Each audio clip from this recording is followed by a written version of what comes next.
Folks, Black Star Network is here.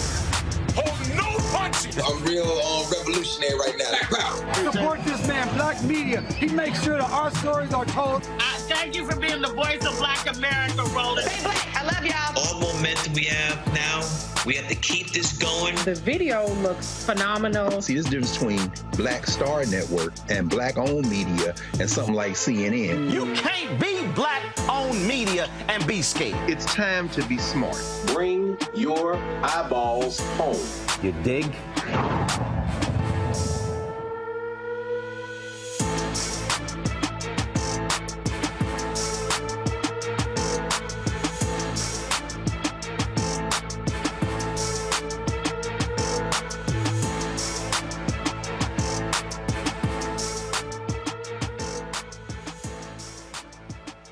Monday, October 23rd, 2023, coming up on Roland Martin Unfiltered, streaming live on the Black Star Network. We're here in Petersburg, Virginia, where there's a crucial House race that could determine whether or not Democrats control the House. We'll talk to several candidates here about those races and discuss how critically important it is for Black voters who turn out in significant numbers in this city, where they make up a large part of the population, but are not voting at our numbers. Also, Republican Governor Glenn Youngkin changed the rules when it came to formerly incarcerated folks. We'll talk to the NAACP says it was discriminatory. We'll talk to a grassroots organization about efforts here to get those formerly incarcerated their right to vote. Also, Gary Flowers, longtime radio host here in Virginia. We'll chat with him about these critical races as well. Plus, on the national level, Democrats are seeing significant erosion among Black voters. What must they do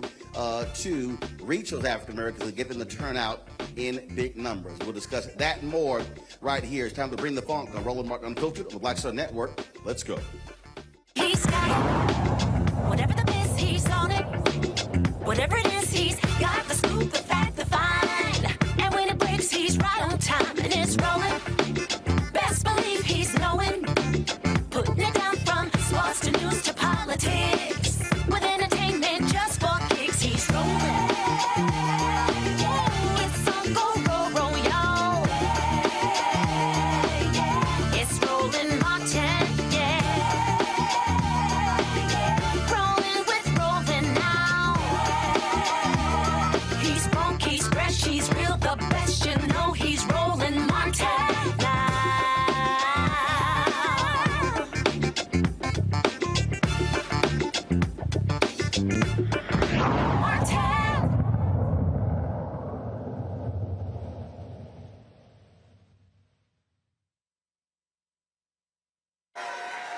Folks, we're here in Petersburg, Virginia, partnering with the House Democrats here, focusing on critical races across this state. All statewide offices in Virginia are up for election in November, and African Americans will play a critical role in electing folks. That's if we actually show up. And so early voting has already ended, but they've expanded this here in Petersburg. I'll explain that a little bit later. But again, when we talk about our power, you heard me say this numerous times, that it's one thing to say you represent 20, 30, 40, 50% of the electorate, but then the question is, what is the actual turnout? And so percentages don't mean anything if you're not actually voting your power. Folks learned this in this area when an African American was running in the most recent election, but rural turnout was a lot higher. Turnout in Petersburg was not. As a result, that candidate lost by some 200 votes. And so now you have battles being drawn all across this state. If Democrats pick up 3 seats in Virginia, just pick up 3 seats, they flip 3 seats, Virginia will get its first Black Speaker of the House in state history. That says a whole lot. And so when we talk about your vote matters for African Americans, that is the actual case. When we go to the polls, and not just as individuals, but call upon our neighbors and friends and church members and fraternity and sorority brothers and sisters and folks who are Links and who are Eastern Star and Prince Hall Mason, you name it, because again, having us register is one thing, but we have to also turn out. That's a whole nother thing. And so we're going to be talking with several candidates who are running. We'll also be talking to folks who follow politics here in Virginia about this very issue. First up, I want to bring up first candidate, Destiny LaVere Bowling, Democratic candidate for Virginia's 80th House District. Come on up. Yeah, your turn. Let's go. So, Destiny, how you doing? Doing well. How are you? All good, all good. So first of all, how's the campaign going thus far? It's going well. I don't have an opponent, so even better. Well, that's it. It's very good. But still, folks need to hear from you in terms of what you want to focus on and what do you want to focus on, and that is going back to the State House. Yeah, so I originally started running in June primary. I had a heck of a primary, and I look to Henrico County. I want to make sure that our constituents there, I being one of them, are able to get accessible and affordable health care, and that means lowering the cost of prescription drugs and also streamlining the process for family members to be able to get the certifications needed to become those home health care aides, so that they can care for their loved ones in the time of need. I'm also big on making sure we have access to affordable and strong infrastructure on rural broadband. That's a big thing. I'm a country girl, and so that's really important to me to ensure that we have access to that, because now internet is just a basic human right, in my opinion, and so we need to make sure that we have access to that. I want to go back to the home health care part. Absolutely. Because if you look at across the country, a significant number of jobs are being created in that space. Yes. That's been the case really for the past decade, and it's only going to increase as baby boomers get older, and then Gen X all of a sudden then begins to hit the age of 60 plus. That's right. That's right. And it's critical. So for me, I was a sole caregiver for my grandmother who had dementia, who recently passed.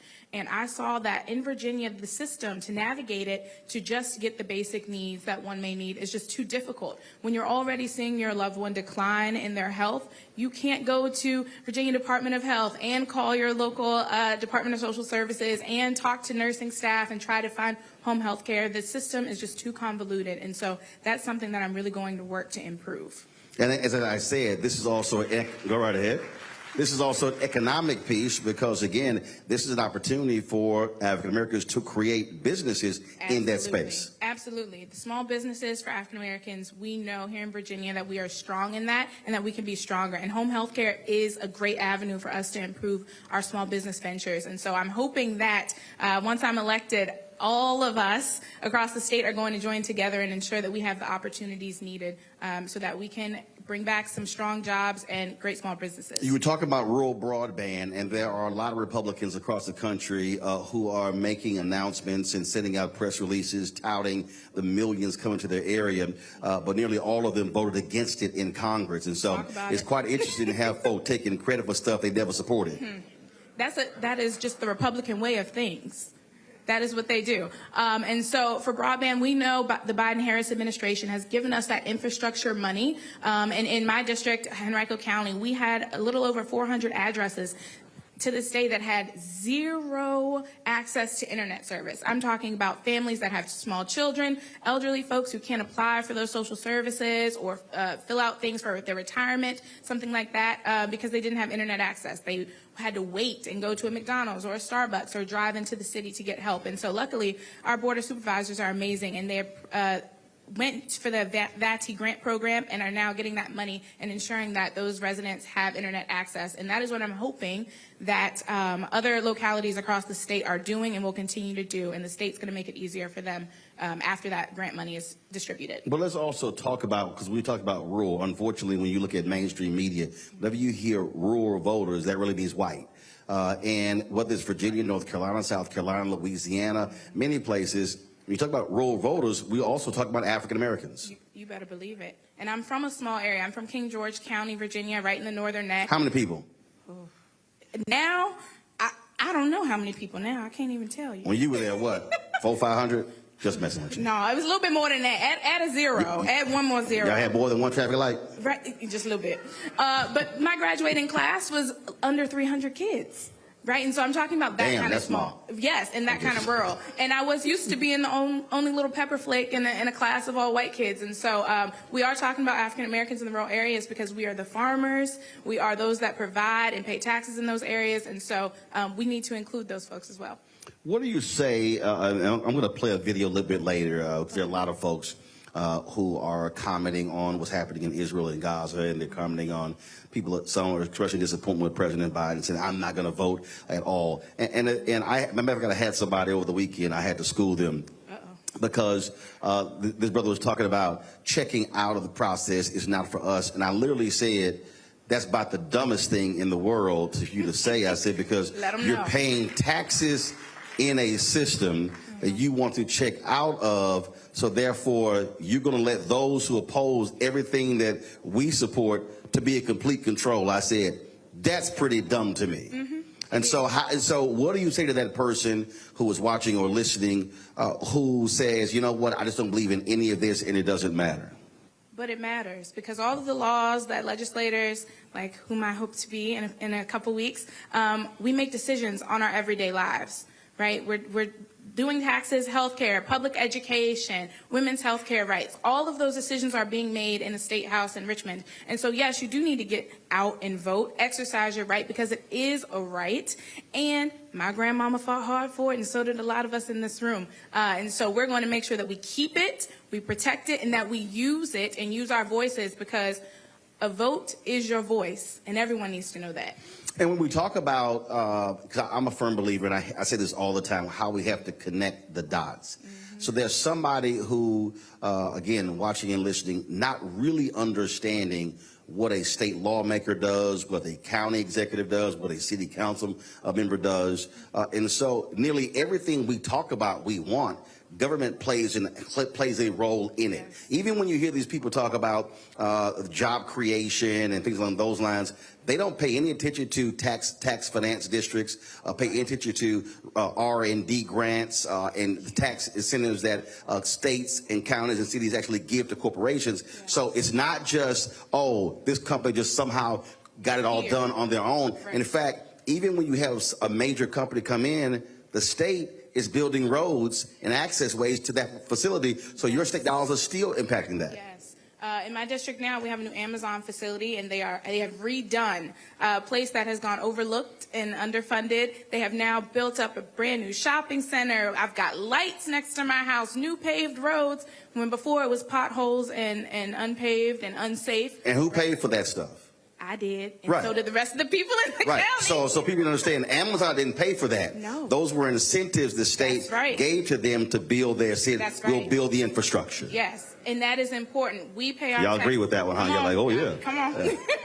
We pay our tax dollars and we live here, and so we need to care about where we live. And to care is to vote, and it is to hold elected officials accountable. When you vote for them, that means you go to their office, you make the phone calls, you email, you knock on their door, because guess what? We are your neighbor. And so you need to go and have those conversations and let them know what you need and how you need it so that we can get it done. That's what I call the process after. I say the election is the end of one process and the beginning of another. And I think what often happens is, and I hear this a lot, people in our chat rooms when I travel around the country, they say, yeah, but I voted. I'm going, yeah, but that's not enough. I said, because trust me, there are other people, they are going and they are making demands. They are asking of things. They're showing up at committee meetings as well to make sure these things get done. And as somebody who covered city council, who covered county government, I was in those meetings, and a lot of times, the only time I saw us show up when we were pissed off about something. Right.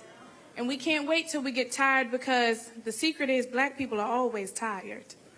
Right? And when we're tired, we have to do something. We don't just go home and lay down. So we do need to show up to those meetings, whether it is at the General Assembly or locally. I don't care if it's your civic association or the Board of Supervisors or school board meetings. You have to be there because your voice needs to be heard. And not just when something goes wrong or when you feel unheard. You need to be there because things are happening with and without your knowledge. And you should be there to hold elected officials accountable. What else? A couple other things that you want to make a priority going to the State House. Yes, so I work for labor unions. I'm a union member myself, and it is crucial that we support and bolster our apprenticeship programs. That is another way for members of the Black community to get jobs and navigate our way to success in the Commonwealth. So I want to do that and make sure that we protect the minimum wage increase that we've gotten. There have been several attacks over the years to decrease that, but we're going to protect it and also increase it because we know that the cost of living is going up, and our wages need to go up with it. So that's something else that I'll do. And, of course, public education. I'm a former teacher, and so I understand what parents, teachers, and our support staff are going through. So making sure we get those reading and math intervention specialists is my top priority, of course, aside from the rhetoric of paying our teachers more, which we already know. Teachers are more than teachers these days. They are counselors. They're the parent. They're the security guard. They're the lunch lady. They're everybody. And so... And so that is another priority of mine. But I want to go on to the union point, though. But here's what also has to happen. And union folks have been upset with me for years about this. I don't care. And a lot of times politicians talk about apprenticeship programs. Yeah. The problem for me is there are a lot of Black folks who are already highly qualified and skilled to do many of those jobs, yet we're frozen out. When I was in Chicago, they estimated upwards of $10 billion that should have gone to the Black community, didn't go to the Black community because we were frozen out of those labor unions. And so those same labor unions want Black state lawmakers to vote for these initiatives, but I want us to have more than $15 an hour jobs. I'm talking about the $50, $60, $70, $80,000 real jobs, and so they're skilled people. And so that, to me, has to be made a priority. If those unions are coming to you saying, hey, we want your support, I'm saying be asking more than just for apprenticeship jobs. Oh, absolutely. I agree. And I only harp on apprenticeships because I've seen what they do. The apprenticeship programs that I work with at my job, they are the ones that you work, you earn while you learn. That's their motto. So while you're getting these classes and getting the certifications, you're being paid. Not only that, you're enrolled in a pension program. I'm talking kids coming out of high school, 17, 18, already having a pension program ready for them. And the health care benefits, something that we know as Black or African Americans here in the Commonwealth is very important. We have to take our health seriously. So when there's an opportunity for them to just come out of college and go the more informal or non-traditional way of education and get the job and certification that they need, we need to ensure that we are supporting that. All right. Destiny Bowling, give a round of applause, please. Thank you. We appreciate it. Thanks a bunch. Folks, as I said, October 16th was the deadline for you to register, but you can still register through Election Day, but you'll simply be using a provisional ballot when you do go and vote. Now, remember, the deadline to apply for an absentee ballot to be mailed to you is October 27th. So you only got a few days left when it comes to that. If Virginians can request an absentee ballot through the mail, fax, or online, November 4th, of course, is the last day of early in-person voting, and the deadline to apply for an absentee ballot in person. Early in-person voting will end at 5 p.m. and November 6th is the last day a voter can request an emergency absentee ballot. When we come back, we'll talk to another candidate here. Later in the show, again, we'll be talking about how critically important it is for African Americans to maximize our numbers. Even in areas where we don't have a high percentage, if we maximize our numbers in those areas, we could literally determine elections. You're watching Roland Unfiltered right here on the Black Star Network, live from Petersburg, Virginia. Back in a moment.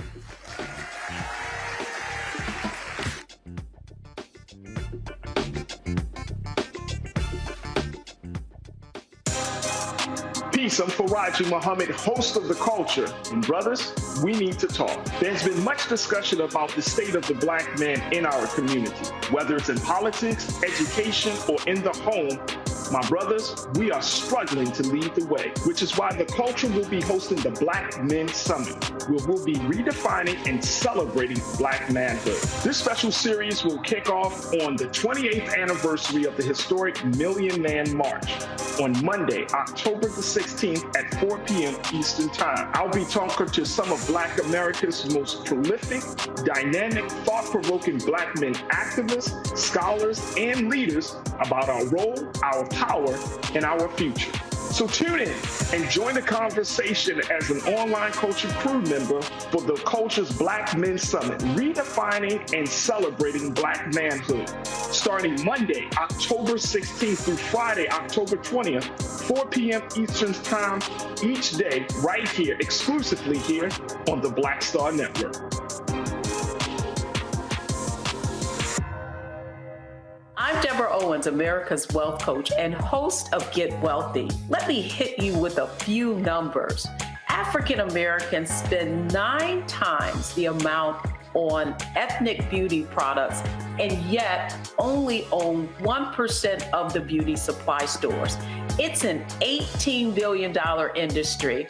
On the next Get Wealthy, you're going to learn and hear from a woman who's turning this obstacle into an opportunity. We literally take you from A to Z on all of the things step by step you need to have in place to open and run a very successful beauty supply store. That's right here with me, Deborah Owens, host of Get Wealthy, only on Black Star Network. This is Essence Atkins. Mr. Love King of R&B, Raheem Devon. It's me, Sherry Shepard, and you know what you watch. You're watching Roland Martin, Unfiltered.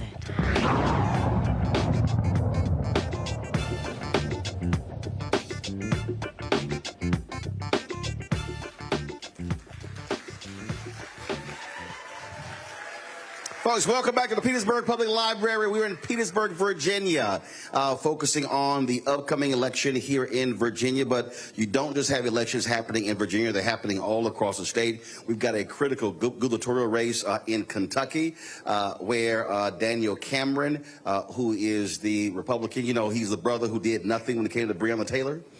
He's trying to become the governor versus the Democratic incumbent, Brashear, who actually restored voting rights for formerly incarcerated folks in that state. That is not a hard choice, and it ain't Cameron.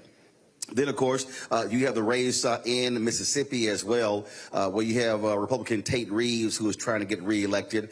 Presley is the Democratic opponent. This is the same Tate Reeves who admitted by saying that he refused to give Jackson, Mississippi, any funds when he was state treasurer, and they refused to fund many of their initiatives. And so that's a very close race there. A lot of people keeping their eyes on that race there. Plus, there are a lot of other local elections happening. And so no matter where you are, do me a favor. And in fact, you know, I'm still registered in Texas, and there's on the ballot there's a proposition about raising taxes to fund a pay increase for teachers. And so for folks who are watching and understand, when we talk about these elections, we're not just talking about governor, state senator, state rep. We're talking about school board races. We're talking about propositions. We're talking about bond initiatives. And so we must make sure that we're actually reading these ballots, voting top to bottom, not ignoring races, because I keep saying all the time, we talk about down ballot races. What people don't realize, when you're complaining about the criminal justice system, you're likely talking about DAs and judges who are at the root of that particular issue. When we're talking about why we don't have schools being funded, well, typically it's because a lot of us are skipping over those ballot initiatives, those propositions that are on the ballot as well. And so please make sure that you're educated no matter where you live about what is happening in your area. So check right now if you have local elections. I know lots of people, they say, I don't watch the news. I don't feel like it's too much bad stuff. Well, then when stuff happens, then you go, oh my God, I didn't know. That's because you're spending more time watching the Housewives show and then watching Zeus Network than actually watching stuff that's actually critically important. And so also make the effort to tell your friends and family members, can't nobody eat at my table if they ain't registered to vote. Straight up. Any family member who even comes out of their mouth, I'm not voting. I'm just letting y'all know. Hashtag team whip that ass, we'll show up. Just letting y'all, let y'all know how I was raised, because mom and dad have been voting. They just retired from being election judges. Did it for the past 10, 20, 30 years, and so again, that's how I was raised, and so it's in my DNA. So we don't play around when it comes to elections. All right, let's bring in our next candidate right now, Deborah Gardner. She is running for Virginia's 76th House District. Deborah's a single mom, small business owner, former social worker as well. What kind of business? I have executive. Turn the microphone on. I'm about to coach you to turn that microphone on. You got it? Just flip the switch up. Yes. There you go. All right. What kind of business is it? It's an executive coaching business. All right. Gotcha. So if you are elected, what will you do for small businesses? What I will do for small businesses, especially here in Virginia, is make the process a little more easy for them to navigate. I'm actually a macro business, which is very, very, very small business, but I have to jump through the same hoops that larger corporations have to jump through in the county that I live in Chesterfield. And that is a deterrent to small businesses thriving in our county and in Virginia as well. Now, you graduated from North Carolina Central, and so what is your plan to grow and expand our HBCUs in Virginia? Well, I am a proud graduate of North Carolina Central University, and my plan for that is to make sure we continue to fund those public HBCUs and to be able to get our children more interested in going to those schools. You know, sometimes we act like we have to go to these Ivy League schools or some of these big Virginia schools, but we can just go down the list of all the important people who have graduated from HBCUs. And I'm a very proud alumni of an HBCU.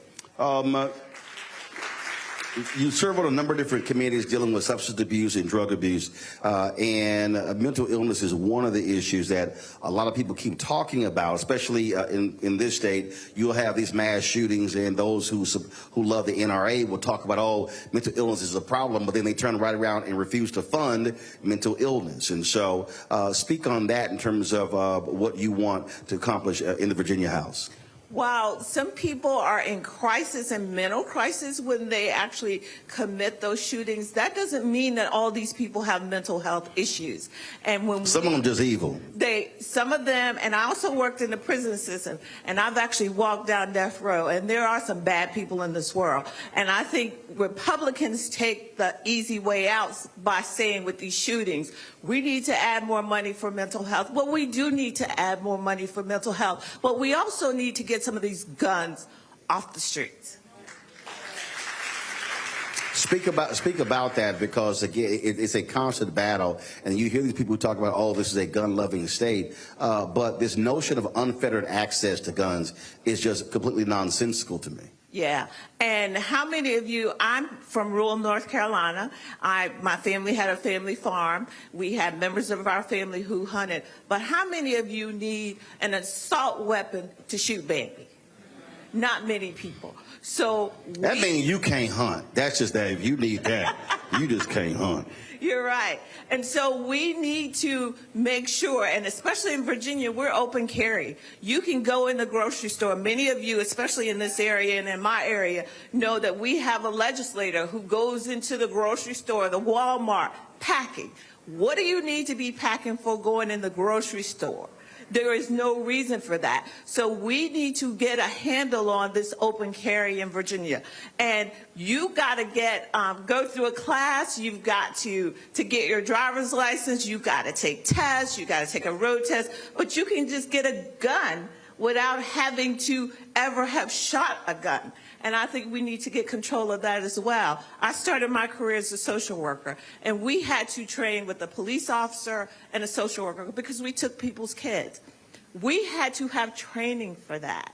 So I'm a gun owner. So you got to have training as a social worker, but not to have a gun. Yeah, you do. Now, I'm not the Republicans. Y'all got y'all trackers in here, so you got to write this down. That's stupid. Okay, go ahead. I'm sorry. You said you're a gun owner. Go ahead. Yeah, I'm a gun owner.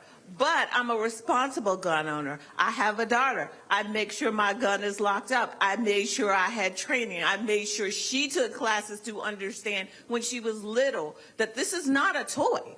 This is not something you play with. So I'm not saying that people should not own guns. We just need to be responsible, and we need to set better laws governing that.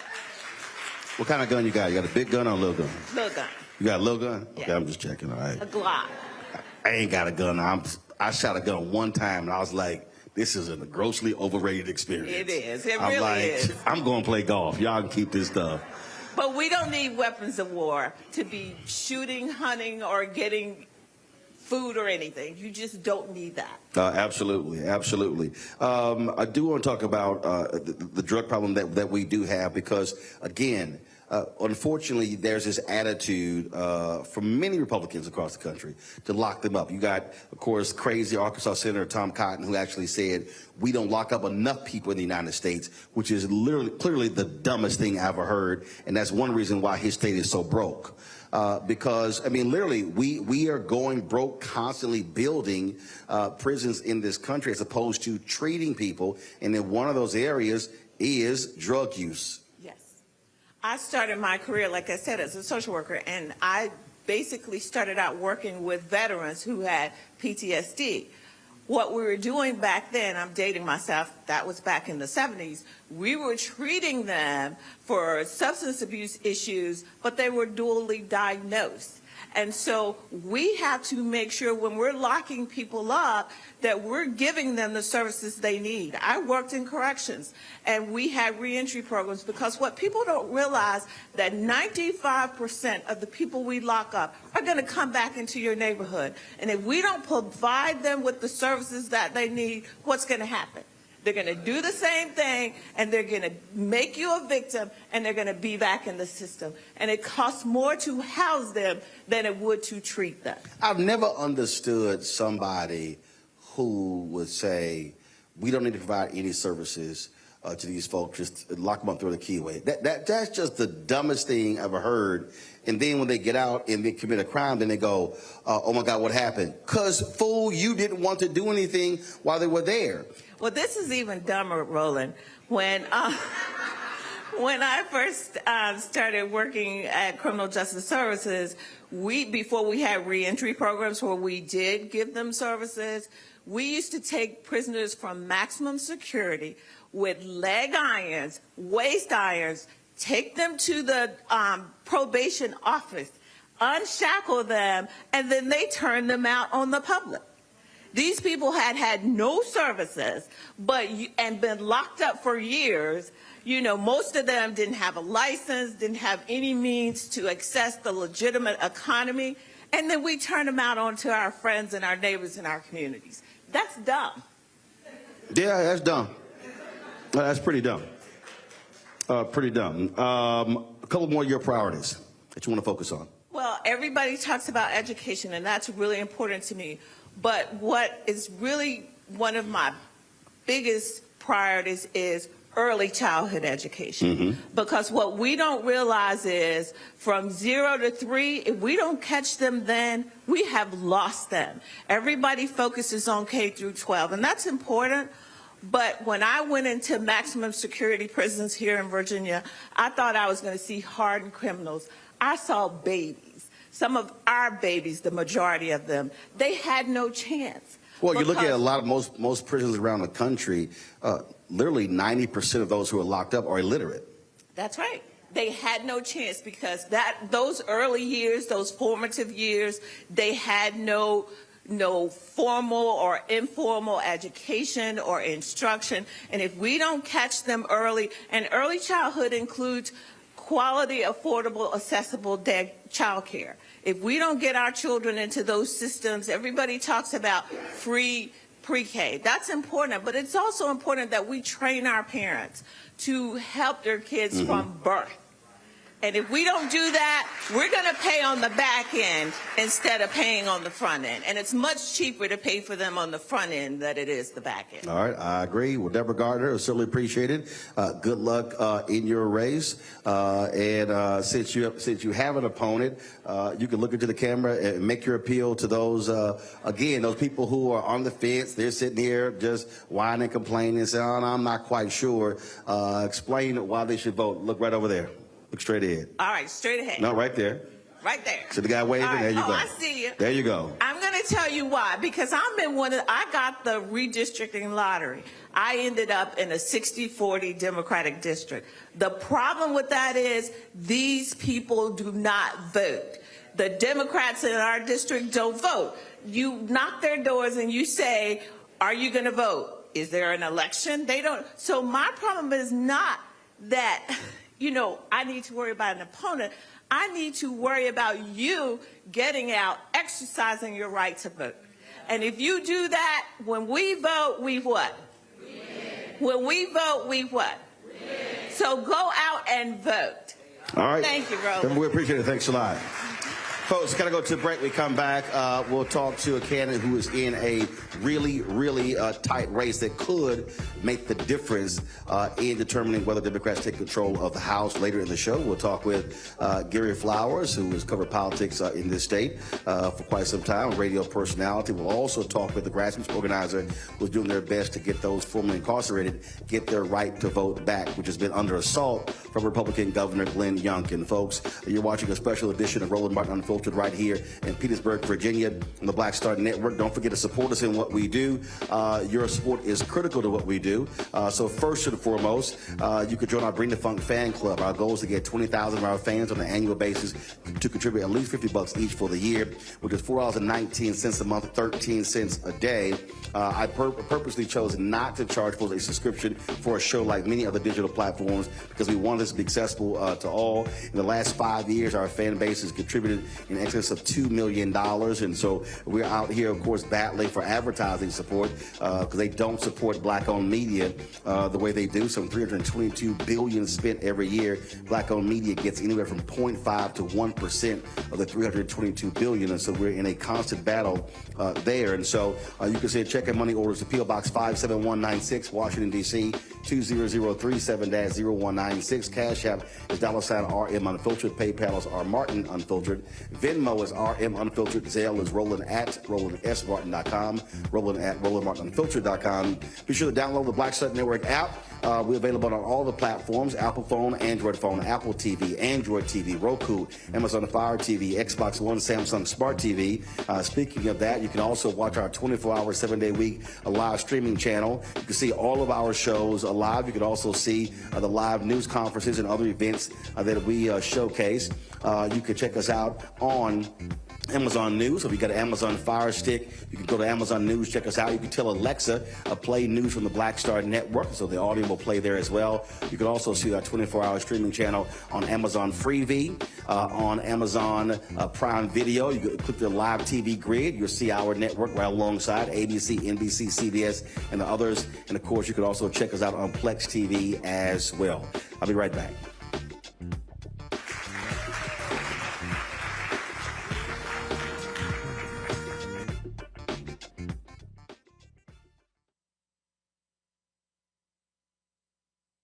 Hatred on the streets, a horrific scene, a white nationalist rally that descended into deadly violence.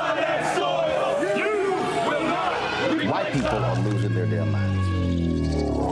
As an angry pro-Trump mob storms the U.S. Capitol, we're about to see the rise of what I call white minority resistance. We have seen white folks in this country who simply cannot tolerate black folks voting. I think what we're seeing is the inevitable result of violent denial. This is part of American history. Every time that people of color have made progress, whether real or symbolic, there has been what Carol Anderson at Emory University calls white rage as a backlash. This is the rise of the Proud Boys and the Boogaloo Boys. America, there's going to be more of this. Here's all the Proud Boys, guys. This country is getting increasingly racist in its behaviors and its attitudes because of the fear of white people. The fear that they're taking our jobs, they're taking our resources, they're taking our women. This is white fear.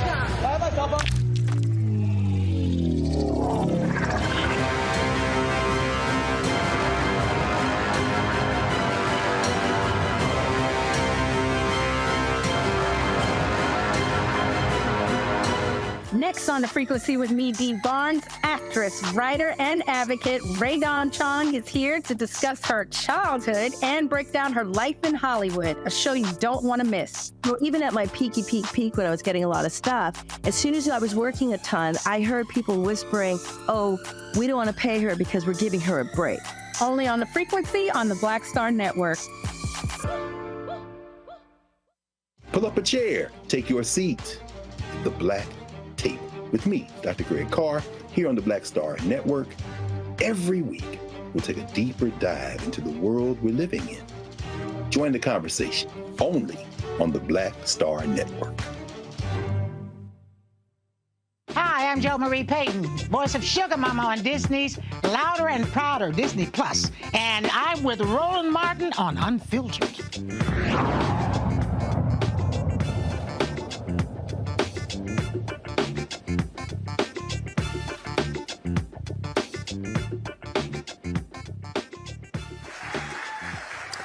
Welcome back to the Petersburg Public Library. We are here in Petersburg, Virginia, folks, focusing on the Virginia elections taking place in November, but also we cover, of course, elections happening all across the country. And one of the most watched races in the country, but especially in this state, is the 82nd House District. It is a tight race. Kimberly Pope Adams, the Democratic candidate in that race. Kimberly, come on out.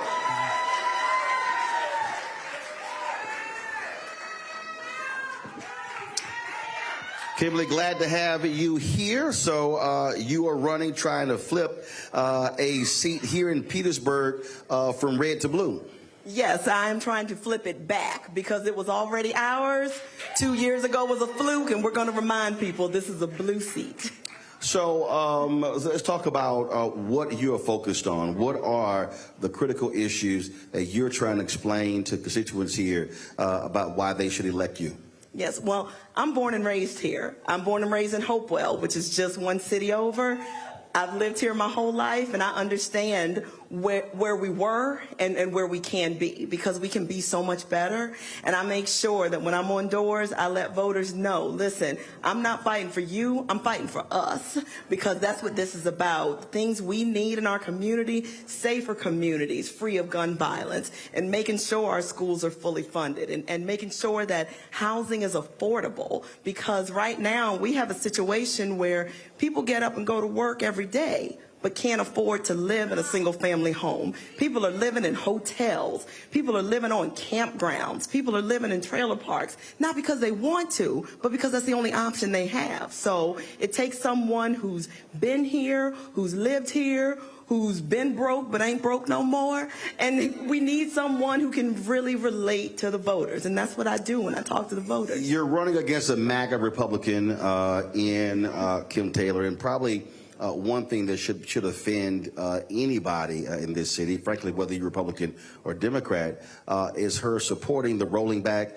of voting rights, which, again, I still think is one of just the dumbest things in the world. All these people run around talking about praising our military, saying, oh, they're fighting for our freedoms, but one of the things that they do here is try to cut access to the ballot, cutting back early voting, and things along those lines. So talk about that. Yes, and let me remind people, the reason we have 45 days of early voting is because Democrats had the trifecta in 2020 and 2021. So we are the reason we have the 45 days of early voting. And to be honest, it's so hypocritical of them, because our governor, Glenn Youngkin, he comes out in that charter bus and red vest and makes it seem as though early voting was something that he came up with, and encouraging his supporters to vote early. But let me tell you something. We know what they're up to, and we know if we don't regain the House and keep the Senate, if Republicans get the trifecta, they are going to roll back all the progress that we've made, and we got to make sure that we continue to move forward,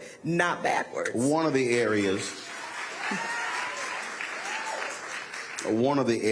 that is certainly on the ballot is reproductive rights, and you recently talked about you experiencing an issue being pregnant. And when we look at what's happening across this country, we are seeing many women who are having to deal with a lot of these places that are very striking when it comes to policies. Even some places forcing women to carry babies to term that are not going to survive. And that's sort of the hardcore policies that we're seeing come from the right that your opponent supports. She supports what we're seeing, just like folks in Mississippi and Texas and places like that. Yes, she does. And let me tell you, for whatever reason, Republicans try to make it seem as though the only topic is an elective abortion. Let me tell you something. I had a miscarriage. I had a miscarriage at 12 weeks, and I know that when I was at my doctor's office, the options that were given to me once we knew there was no longer a heartbeat, those options would go away. Those medical procedures would go away if we were to have an abortion ban. So this isn't just about an elective abortion. It can be a matter of life and death. If I had to carry that unviable fetus for who knows how long, there could have been infection or sepsis, and who knows what could have happened. So it's so disingenuous of them to make it seem as though, oh, we're protecting life. Listen, my life matters. I don't want to die giving childbirth. And let me tell you something, for black women, that's a reality. Black women die giving birth.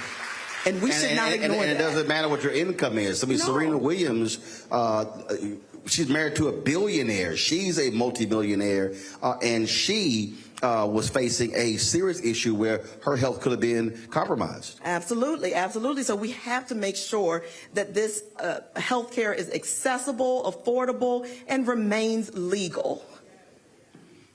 Go ahead. You talked about My Life Matters, and we played the clip before the show where I had a black conservative on my show. This was our State of the Union show, and every time she comes on, she wants to make the show about abortion. So I was like, okay, fine, since you want to go there again. And then I challenged her on what this concept of being pro-life is. And it's stunning to me when I listen to Republicans, white, black, Latino, Asian, Native American, doesn't matter, talk about being pro-life. Yet I never hear them stand with black folks when their children have been gunned down by cops and they were unarmed. I never hear them talk about life when gun violence erupts in this country. I never hear them talk about life when they want to cut back food programs when 30,000 people die every year with starvation. I never hear them talk about life in so many different areas. So I said, no, y'all really anti-abortion. You not pro-life. Yes, thank you. So if you are elected, talk about those issues, those life issues.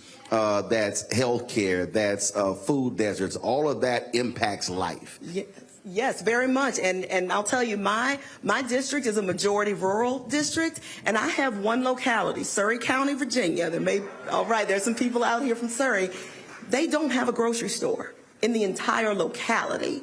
So when we talk about a food desert, that's not something we're just talking about in the abstract. These are real life situations that are happening to us. When we talk about a healthcare desert, we have people who have to drive 1-2 counties over just to get urgent care, just to get something outside of just a basic pharmacy. So again, like I said, for me, and I am a rural Democrat, I live in Dinwiddie County, and we, thank you, and we're here, we are tax-paying citizens, we're gainfully employed, but when it comes to having the resources, that just seems to be overlooked. So again, we need to make sure that we voice our opinion, and we make sure we do that at the polls. And I'm going to tell you, City of Petersburg, if you're in here tomorrow, you've got early voting until 9 p.m. tomorrow. There is no excuse.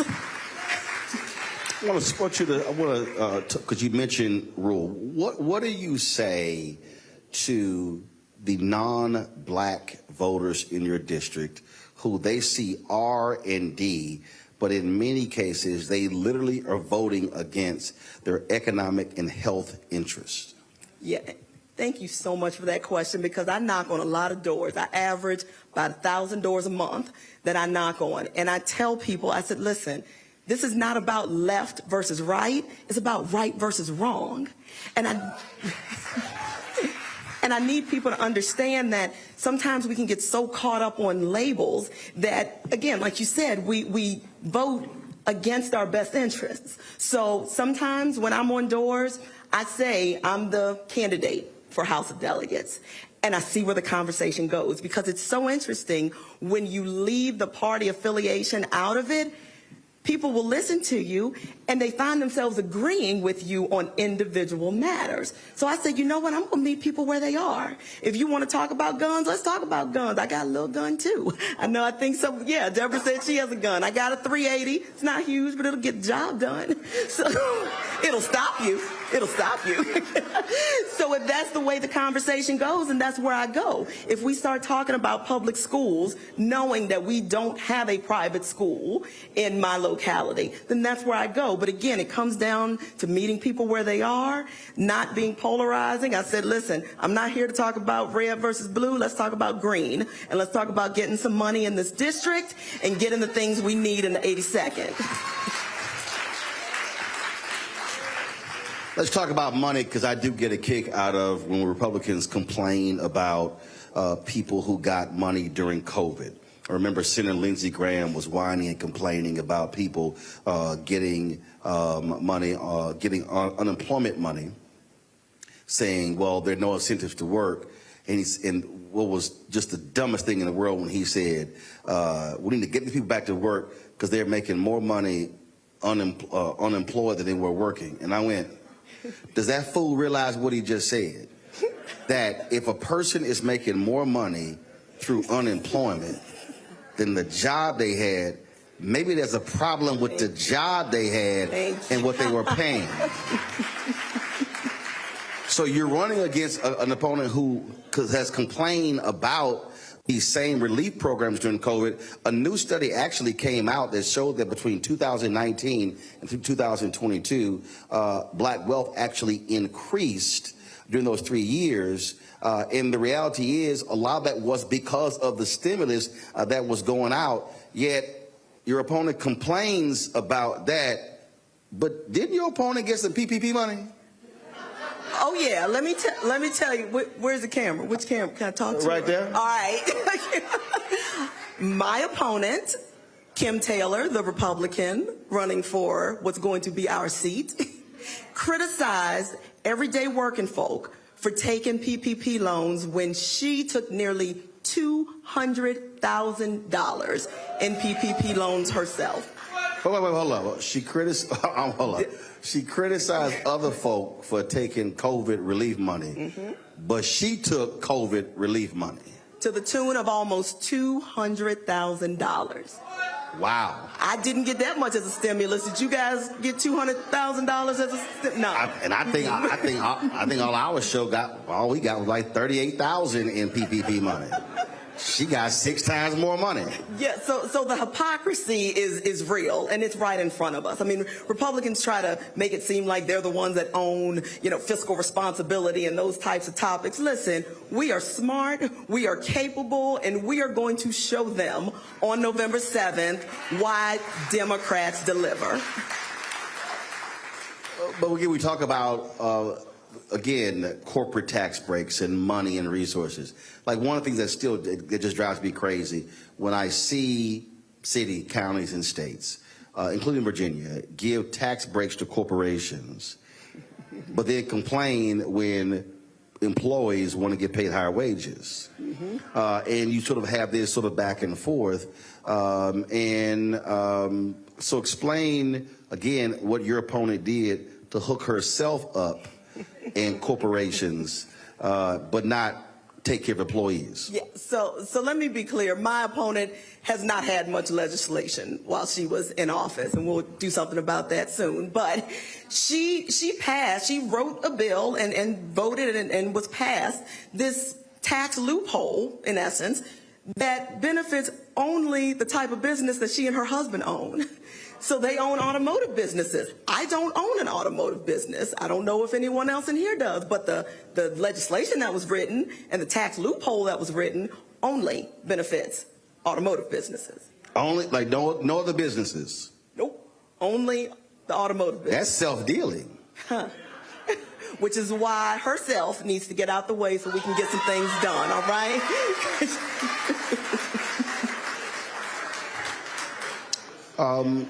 Turnout is, at the end of the day, that's where elections are won and lost.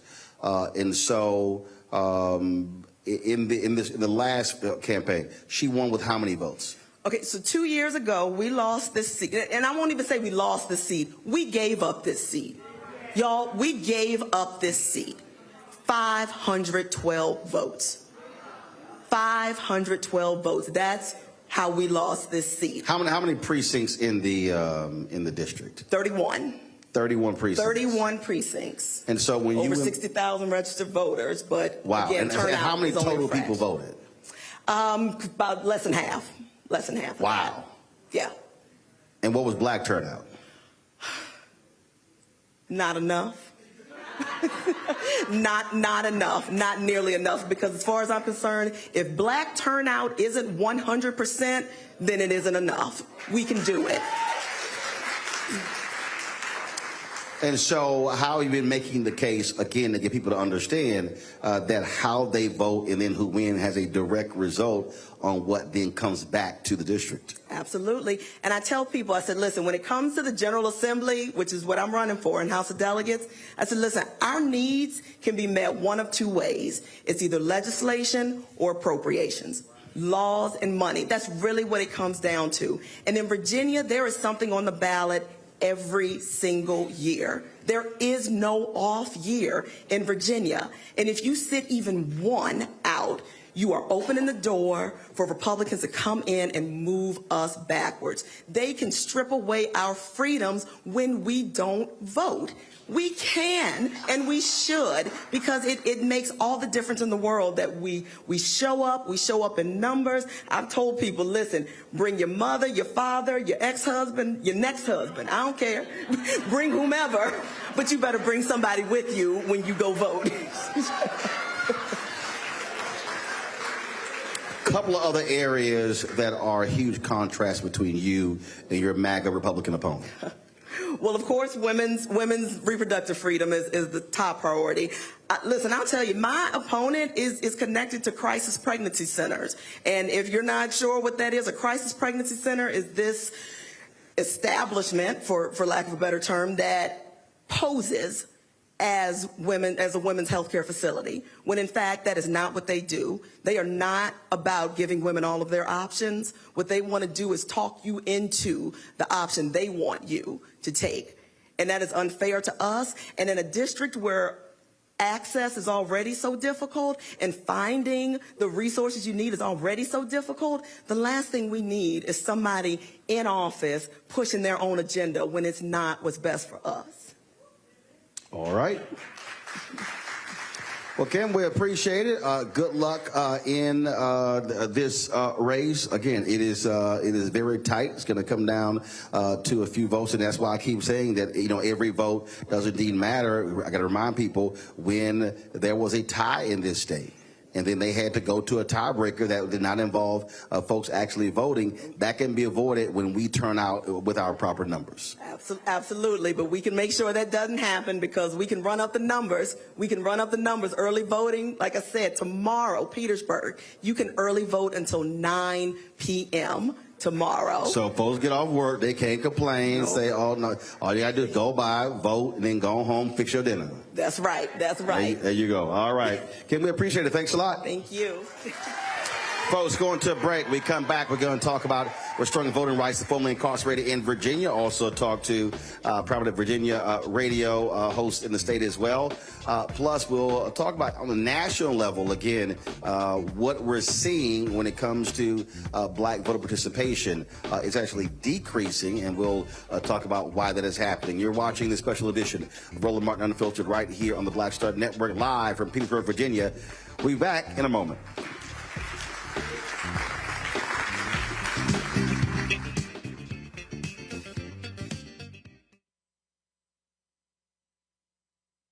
When you talk about blackness and what happens in black culture, we're about covering these things that matter to us, speaking to our issues and concerns. This is a genuine people-powered movement. There's a lot of stuff that we're not getting. You get it, and you spread the word. We wish to plead our own cause. Too long have others spoken for us. We cannot tell our own story if we can't pay for it. This is about covering us. Invest in black-owned media. Your dollars matter. We don't have to keep asking them to cover our stuff. So please support us in what we do, folks. We want to hit 2,000 people, $50 this month, raise $100,000. We're behind 100,000, so we want to hit that. Y'all money makes this possible. Checks and money orders go to P.O. Box 57196, Washington, D.C. 20037- 0196. The Cash App is $RM Unfiltered. PayPal is R Martin Unfiltered. Venmo is RM Unfiltered. Zelle is Roland at RolandSMartin.com.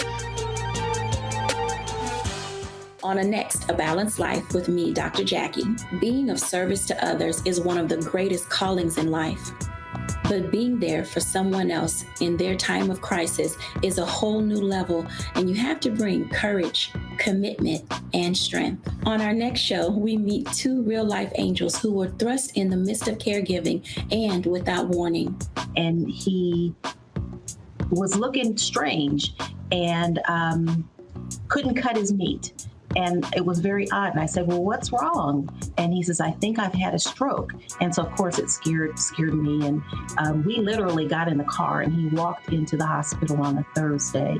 And by Saturday of that same week, he lost all control of his left side. The blessings, the challenges, and the way they maintain their balance, all next on A Balanced Life on Black Star Network. Farquhar, executive producer of Proud Family. Bruce Smith, creator and executive producer of The Proud Family, Louder and Prouder. And you're watching Roland Martin Unfiltered.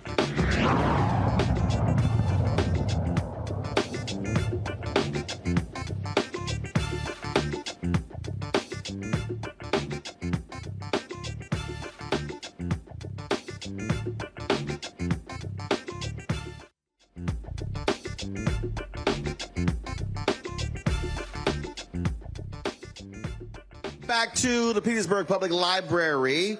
We are glad to have you here. Again, we're focused on elections here in November, but also all across the country.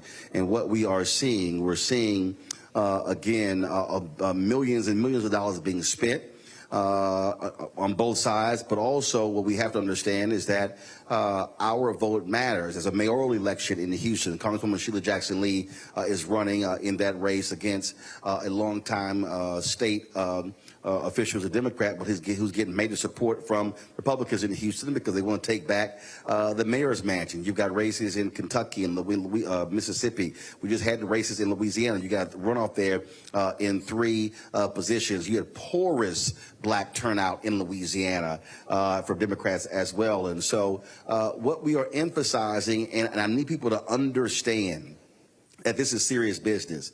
We cannot, on one hand, talk about billions of dollars and people wanting things for our community, then we don't vote. I literally had to smack a few people on social media over the weekend who was saying that we should check out of this system.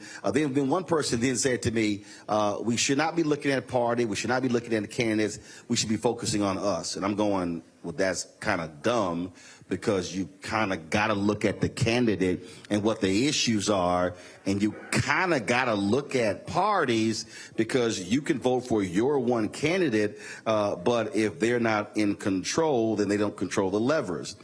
We saw Republicans in Louisiana now have a supermajority in that state. They have a supermajority in Texas, in Florida, in Mississippi, in Tennessee.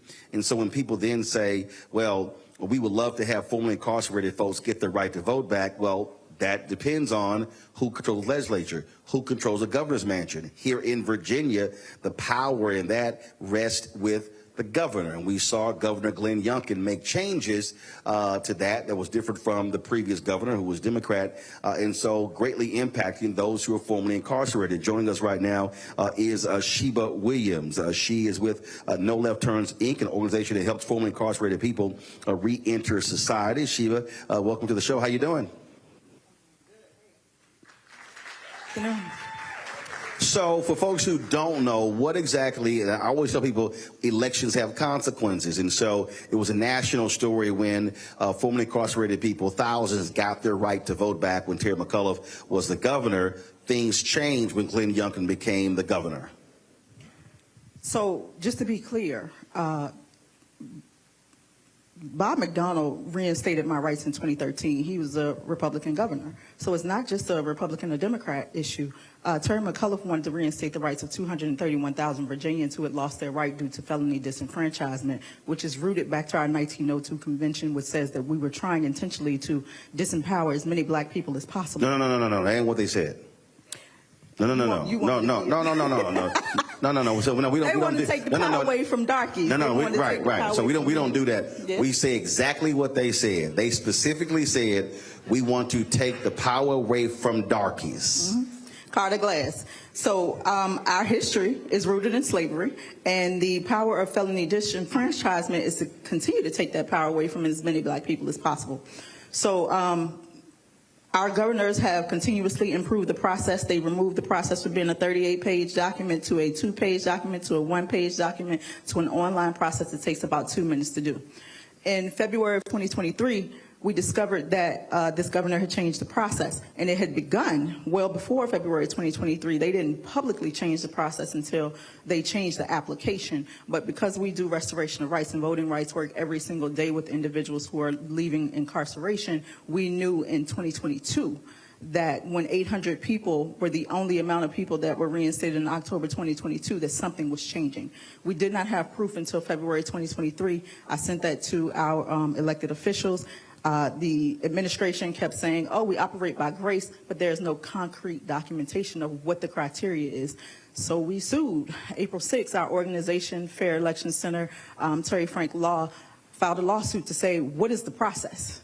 We need to know how you're judging people based on a piece of paper and not looking at their character, not looking at their accomplishments, not looking at what they're doing.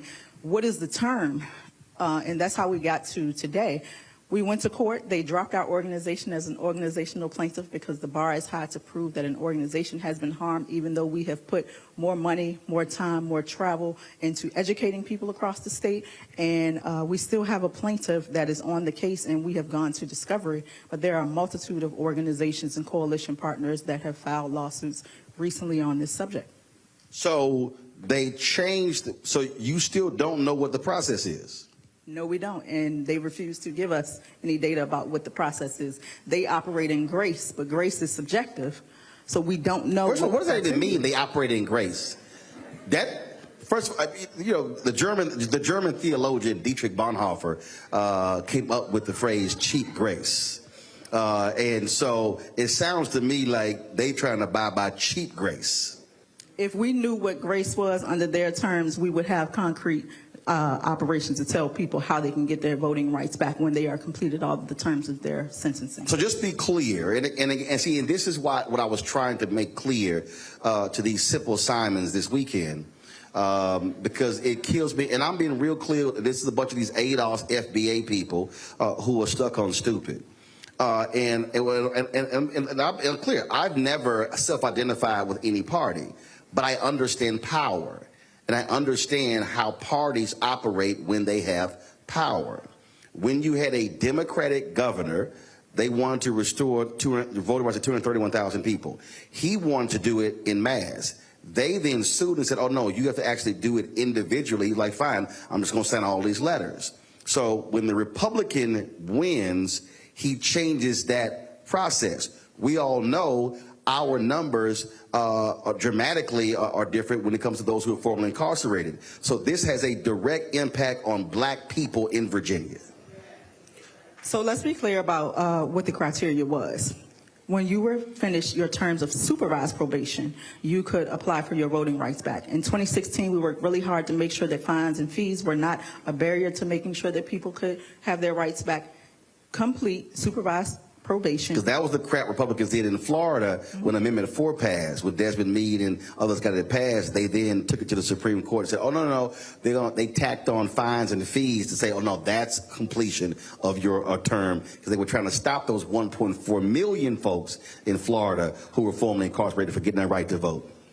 So fines, fees, and restitution being eliminated as a barrier does not mean that people are not responsible for paying their fines, fees, and restitution. You absolutely still have to pay that and are responsible and accountable for it. But we had that removed. They're trying to remove it back. So now the application changed from a very simple process of what court have you been convicted in, what was your name, the time of incarceration, what is your current name, address, social, and have you completed all terms of incarceration. Now they ask if you have been convicted of a violent conviction, and if you owe fines and fees, you need to upload proof that you either have a payment plan in place or you have completed paying that, which is a deterrent to our current processes of doing registration drives, because we have to help people locate their paperwork or go to the courts or get the clerks to pull things up, because a lot of people who are leaving incarceration are transient or don't keep that documentation. So it has been a process even trying to get to the information. There are people who are afraid of prosecution because they don't know when they can apply or if they can apply.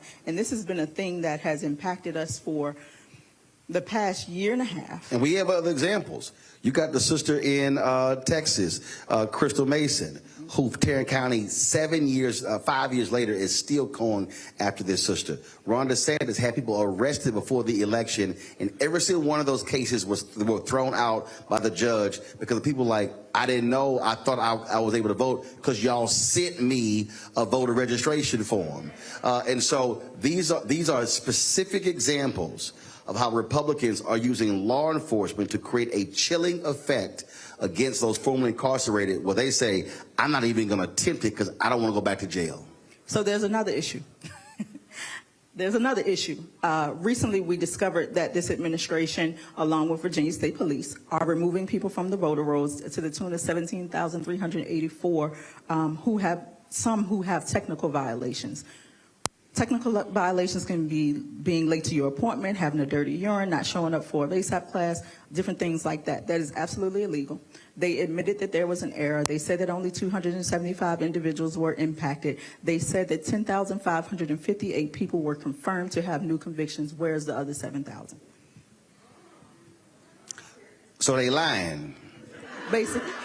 I'm just gonna call it what it is. So I'll ask you this. So if Dems right now control the Senate, if Dems control the House, how could that change this? Because right now that's all with the governor. Can the legislature actually take the power out of the governor's hands? Yes.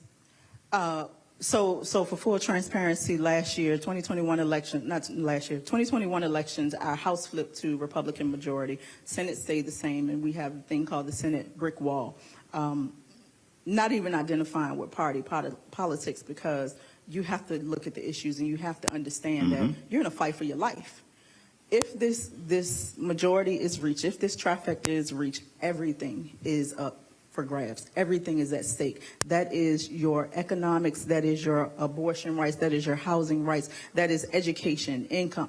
Anything that you can think of has been on the attack since they have been in office. And we had to play defense this year and last year. In the House side, we wouldn't even get a hearing for a lot of the things that we were fighting for. The restoration of rights constitutional amendment that we have been fighting for a decade, they would not even give it a hearing until the general public marched on the Capitol. So imagine what happens when they get control. So again, for the person who needs a home, I'll make it simple.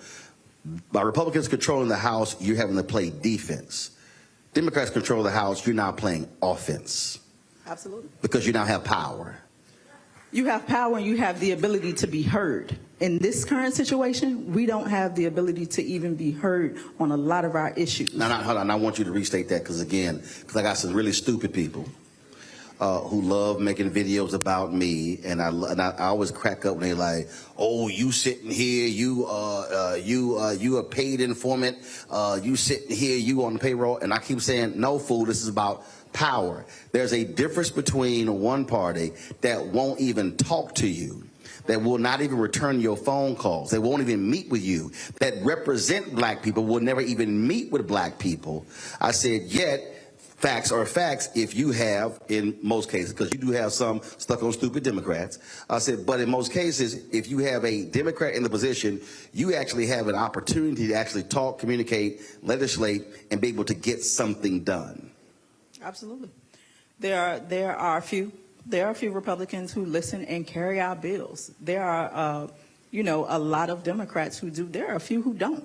But when we're talking about having a hearing for something that has been brought forth by the people, we weren't even getting a hearing in the room. They wouldn't even docket a lot of the issues that we fought for. So we have to be intentional about who we put in position to represent our issues, because you can vote, but if you don't follow up, if you don't lead, if you don't show up at the General Assembly, if you don't serve on boards and commissions and jury duty that everybody avoids, if you don't show up for those things, you can't complain about who's in position. So I'm going to ask this question, and this is not a partisan question for the organization, but it's fact-based. If Democrats regain control of the House, you stand a better chance of being able to get voting rights restored for formerly incarcerated people, yes or no? In my most nonpartisan voice, absolutely, because those are the people who showed up in the past to give us the hearing for a constitutional amendment to be passed to take the power out of the hands of one individual, not just this administration, but Governor Northam, Governor McAuliffe, Governor McDonnell, and everybody who came for him, because this fight has been going on for a long time. And again, for the people who don't understand power, the way to get it done is to get power. Not always trying to be on the defense, not trying to figure it out. And then when you get the power, you actually use it. Get power and keep power and support power. We got to keep showing up. It can't just be at the ballot. You got to keep showing up for the people who are fighting for what you believe in. Who identifies with your values? You have to show up en masse year round, not just at the ballot box. Final comment, I'll say the same to you. You can look at that camera right there. So again, there's a brother or a sister, in many cases a brother, who's out there who is saying this stuff don't mean anything. I hear what you're saying, but both parties are the same. All politicians are evil. I'm not wasting my time. What do you tell him or her? Your vote is your life. If you don't like the way that people are representing you, run for office. When you get your civil rights back, you don't just get the power to vote, you get the right to run, serve on a jury, be a notary public, and cast your ballot. If you don't like who's in position, stand up and we will stand behind you. Sheba Williams, we appreciate it. Keep up the good work. Thanks a bunch. Folks, going to go to a break. We come back. We're going to chat with my man, Gary Flowers, a Virginia radio talk show host. Also, we got a couple other candidates who are here that I want to ask them a few questions. Plus, the audience, we're going to take some questions from you as well. So looking forward to that. Folks, you're watching Roland Martin Unfiltered on the Black Star Network, live from Petersburg, Virginia. Don't forget, again, to support us in what we do. We launched this show 5 years ago. Everybody and their mama said, it's not going to work. It's not going to be successful. Even when we reached out to the people at YouTube, they were funding a lot of different shows. They literally said to me, hey, black folks not gonna watch news. We proved everybody wrong. We started this, we had 157,000 subscribers on our YouTube channel. We're now at 1.15 million. In the 5 years, not only has this show grown, but we've exceeded more than 1 billion impressions. Our views have reached more than 700 million views in that time. In addition to that, we've been able to launch our 24-hour, 7-day-a-week streaming channel, our OTT platform as well, and we've done all of that with a very small amount of money. I talk about all the time. There was another news site that was launched by 2 white journalists. One of them you constantly see on MSNBC and Showtime, John Howman. John's a great guy. They raised $32 million. Listen to me, y'all. They actually launched this around the same time we did. They raised $32 million and they went out of business at the end of last year. We launched this with pennies. We launched this with about $350,000 of my own money, one sponsor, and they couldn't figure out a business plan in 5 years. We've been able to do so, and so they got sold, and I think one person is still there, but we're still growing and thriving. But I keep saying, I don't want black-owned media to be surviving. I want us to be thriving. And so we can't, just like we talk about on the voting side, we can't complain about what we don't have if we also do not support. You can't complain about something saying, oh, man, we need services for our community and roads and bridges and street lights and parks and stuff like that, but then we don't vote. That's where we actually get it from. Well, the same thing, if we don't support black-owned media, well, then who is going to be telling our story? Because here's the reality. Mika and Joe with MSNBC, they're not here. And what I also say to folk, and listen, more black people watch MSNBC than any other network, but there's not a single African American who has a show at MSNBC who can decide on their own to go do their show from anywhere. They got to go ask somebody else for permission. Well, I don't have to ask anybody because I own it. and that's why we need your support. And so please join our Bring the Funk fan club. Trust me, we have been able to survive on those $1, $5, $10, $25 donations. In fact, I was at New Birth Missionary Baptist Church in Atlanta yesterday with our book signing, and that was a sister, let me find her name, who came up to me. She bought a book, and she said, I wanted to put my money in your hand to make sure you get it. We got a bunch of our people, they don't trust no digital stuff. That's why they still send checking money orders. Right now, it's about 40 checks in my car because they'll tell me, we ain't using all that stuff, Roland. So she came up to me and put her $40 in my hand, and she said, now make sure my name show up, because every Friday we run the names of all our donors. So let me shout out, my goodness, where is it? Oh, Victoria Barton. Victoria Barton. She's like, here's my money. So y'all out there, send your checking money order to P.O. Box 57196, Washington, D.C. And wait a minute, Anthony, did we get some checks from people? We were in Virginia. Didn't you give me those checks? Okay, making sure. All right, making sure you ain't still carrying around your backpack. All right, send your checking money orders. P.O. Box 57196, Washington, D.C. 20037-0196. Cash App, $RM Unfiltered. PayPal, R Martin Unfiltered. Venmo is RM Unfiltered. Zelle, Roland at RolandSMartin.com. Roland at RolandMartinUnfiltered.com. You get my book, White Fear: How the Browning of America is Making White Folks Lose Their Minds, and they are. You can also, of course, get that on Amazon, all bookstores. You get the audio version. Yeah, I did the reading myself on Audible as well, and all proceeds of ours for the book go right back into the show. And of course, download the Black Star Network app. If you want to watch this show, you can see it right there on our app, or you can watch us, of course, on YouTube and the other platforms. So download on an Apple phone, Android phone, Apple TV, Android TV, Roku, Amazon Fire TV, Xbox One, Samsung Smart TV. We'll be right back.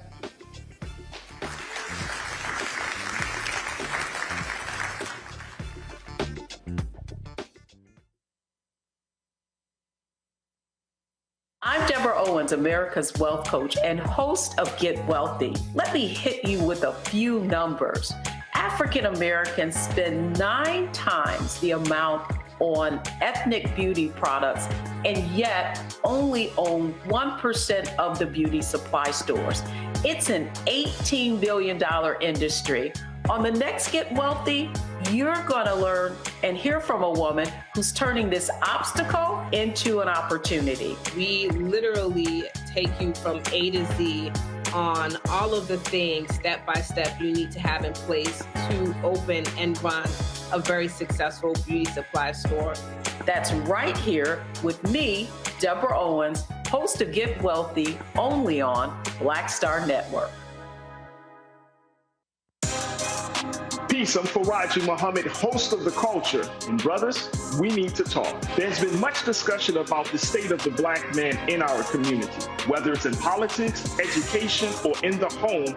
My brothers, we are struggling to lead the way, which is why The Culture will be hosting the Black Men Summit, where we'll be redefining and celebrating black manhood. This special series will kick off on the 28th anniversary of the historic Million Man March on Monday, October the 16th at 4 p.m. Eastern Time. I'll be talking to some of Black America's most prolific, dynamic, thought-provoking black men activists, scholars, and leaders about our role, our power, and our future. So tune in and join the conversation as an online culture crew member for The Culture's Black Men Summit, redefining and celebrating black manhood. Starting Monday, October 16th through Friday, October 20th, 4 p.m. Eastern Time each day, right here, exclusively here on the Black Star Network.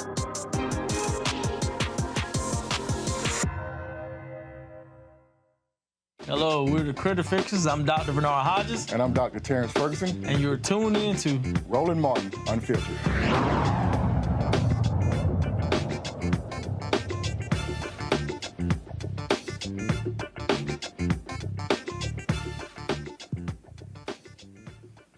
All right, folks, welcome back to Petersburg Public Library here in Petersburg, Virginia. We're talking Virginia elections. We're also talking, of course, election season overall. Joining me right now is Gary Flowers, host of the Gary Flowers Show, WOL Radio out of Washington, D.C., longtime host in Richmond, Virginia. Gary, of course, has worked Rainbow Push with Reverend Jesse Jackson. Gary's a great guy, except for the fact he belongs to a very junior fraternity. It's all good. It's a nice little youth group. Nice little youth group. For the record, every man of Alpha Phi Alpha has to have an Omega service before they put in the ground. And guess what? Once we gone, we don't care. We don't care. We care about what happened when we're alive. And that's Alpha. And that is short-sighted. No, it's not. Only thing short is Omega's bank accounts. Because the richest man, the richest black person in America is named Robert Smith. He's an alpha. All right, let's get right to it. You know you ain't I got more. I got more too. The NAACP gives its annual award the Spingarn Medal. That is the person who's had the most impact on black people that calendar year. Since its inception, Omegas have 22 recipients. Alphas are in a distant second at 15. So I need you all to be more relevant to black people. Well, first of all, let's just be real clear. Ain't no NAACP without W.E.B. Du Bois.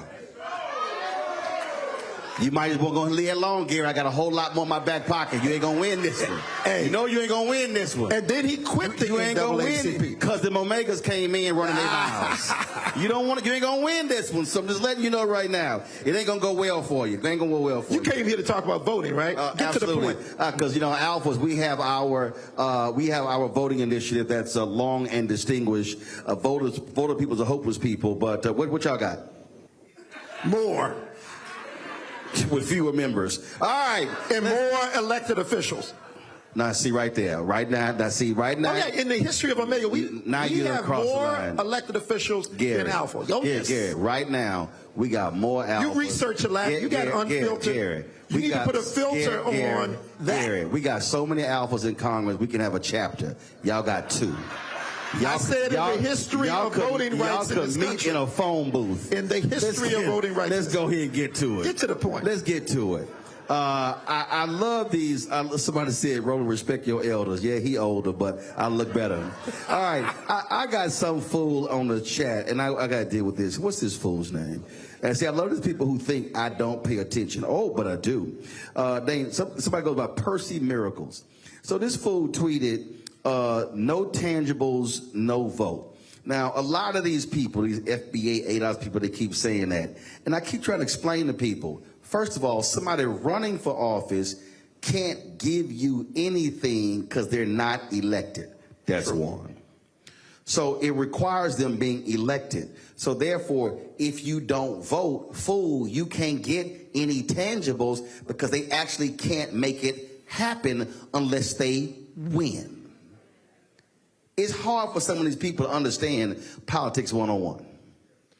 Well, I'm glad you said 101 because the great philosopher Stevie Wonder said, if you believe in things you don't understand, you suffer from superstition. And so before we talk about that response, let's go to 101 politics in America.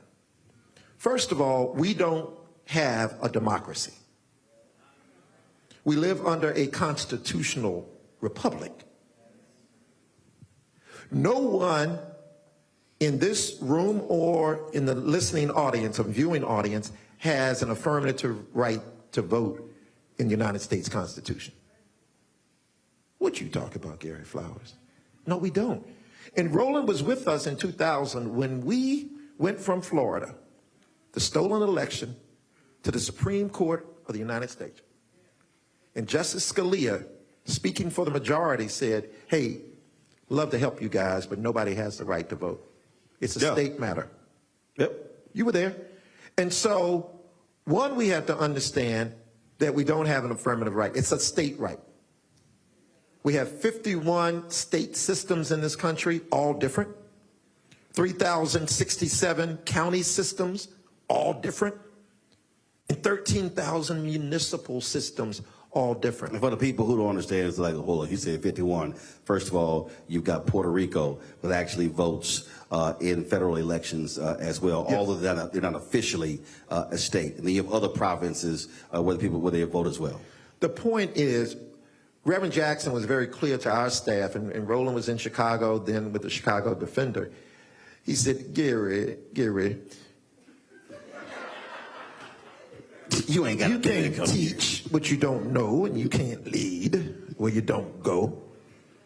We have to understand the system in which we are voting first. Okay, because if we don't understand it, then we're going to do the same thing over and over again. And to that end, I'm saying that we have to fight beyond this election for an affirmative right to vote in the United States Constitution. When we talk about voting rights, Brother Roland, nobody has the right. We have a privilege. And that could be taken. But I want us to be thinking, I think, far different than how we are now. And that is, we have to be thinking in terms of 20, 30 years. Yes. So when we talk about, like I was on a panel during Congressional Black Caucus Foundation, and it dealt with the Supreme Court. And my good friend Ellie Mister with The Nation, he said, I just think that we've lost the course for the next 50 years. I said, no, I should disagree. He's like, well, why? I said, well, you run the math. I said, Biden, Harris, they've appointed more than 100 judges in the last 4 years, more black women to the appellate division than all other presidents combined in history. I said, if they get reelected in 2024, they probably will appoint another 200 some odd judges. That's 300. I said, let's say Democrats win in 2028, another 200 judges. Now we had 500. There are only 930 federal judges. I said, if you literally win the next 2 presidential elections, you will appoint more than half of the federal bench. Facts. And so, but we have to be thinking in that way. So when the sister was talking about, don't just go on offense, not defense. We're talking about if you control the House for 2, 4, 6, 8, 10 years, the things that we say we want can actually get done because we're maximizing our numbers. If we look at the numbers, and you look at the raw numbers, black folks in Petersburg are not maximizing their numbers. Nor any other place across the country. If black people alone in Petersburg maximize their numbers, they could run the table in all of the House races and the Senate races because of the number of people who live here. Numbers don't lie. Sister, you made the point earlier. What was the number, the small number, there was a margin of the election? 512? 500. We are losing elections in Petersburg and around the country by margins less than the unregistered voters. Sherry Beasley in 2018, she lost by 400 votes, state Supreme Court Chief Justice. If she won, Democrats would have had a 6-1 majority of the Supreme Court, and that's how they stopped racial gerrymandering and the voter suppression laws. Then they lost. She lost by 400 votes. It shrunk 4-3. They lost in 2022 a couple of races. Now Republicans have a 5-2 majority. Well, what are the first thing they do? They're going to allow voter suppression to go forward, voter ID to go forward. So even in those races, these things matter. And we just need to understand that we're talking, those 400 votes she lost by. And so we have to understand that's where the margins, and again, if we are voting at 65, 70, 75% of our numbers, we're sweeping races. State representative, state senate, but also statewide races.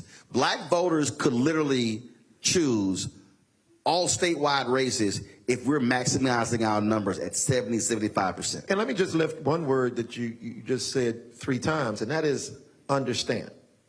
Proverbs 4:6 reveals that beyond wisdom, you have to get understanding. If we don't understand from a civic perspective. First, let me say thank you for those who came out in this hall tonight and those who are viewing, because at least it means that you care. And that's the first rule, to care. I've got brothers and sisters in my circle, distant family members who don't care. And we're all fighting through that. But we have to understand the system. There was a time in church that Sunday school did not mean Jesus wept. It was citizenship education. They were teaching the Constitution. They were teaching how to take the voter exam. And so we at least have to get back to that. Go back to your respective churches and ask the pastor, he or she, to have a civic engagement ministry. And within that ministry, there may be 2 or 3 congressional districts represented. They need to be subcommittees just to talk about the issues that impact you in that congressional district. We have to understand the system before we can negotiate it. Well, and also, and I said this last week when we were in Fredericksburg last week, is that I think one of the mistakes is we make that we keep thinking and operating broad, meaning, okay, but if folk just show up, and I said, the folk who don't vote are not going to show up unless you go touch them. And so voting data is public. You could literally go pull the data to see in that last election what were the votes in each precinct in the district. And if you pull that, you will see what the lowest precincts were. With organizations in here, whether you're Alphas, Omegas, or AKs, or Deltas, again, Prince Hall Mason, if you are non-Greek, if you're talking about getting folks out to vote, you could literally, if you go in and say, we're going to target the 3 lowest voting precincts, and if you all of a sudden say, our goal is to get half of those folks in each precinct to turn out and support the candidate, you win. You may add anywhere from 1,000 to 2,000 people to the voting rolls. If the last election was at about 512 votes, boom, you win. And that's doable. And that's focusing on 3 precincts. Yes, and that's within our organizations, within our churches now. I mean, then there's another point that gets under my skin, and that is voter registration at the mall. That's like going fishing and asking the fish to jump in the boat. You have to canvass. When Roland and I were trained by Reverend Jackson and Dr. Ronald Walters and Dr. Dorothy Height, it was the Ella Baker model from Virginia who trained the Student Nonviolent Coordinating Committee. That's door to door. People ain't gonna just show up because you at the mall on your phone. Hello. So I wonder, so for me, I wonder how many voters groups are descending upon homecomings. Very few, because they at the cookout. And again, again, you have to, and again, so I think, so the thing I think for folks to understand is you go where people, you talk about fishing, I hate fishing, but one thing that's kind of basic about fishing, you don't go fishing where there ain't that many fish. And so what gets me is, again, and I'm going back to the precinct model.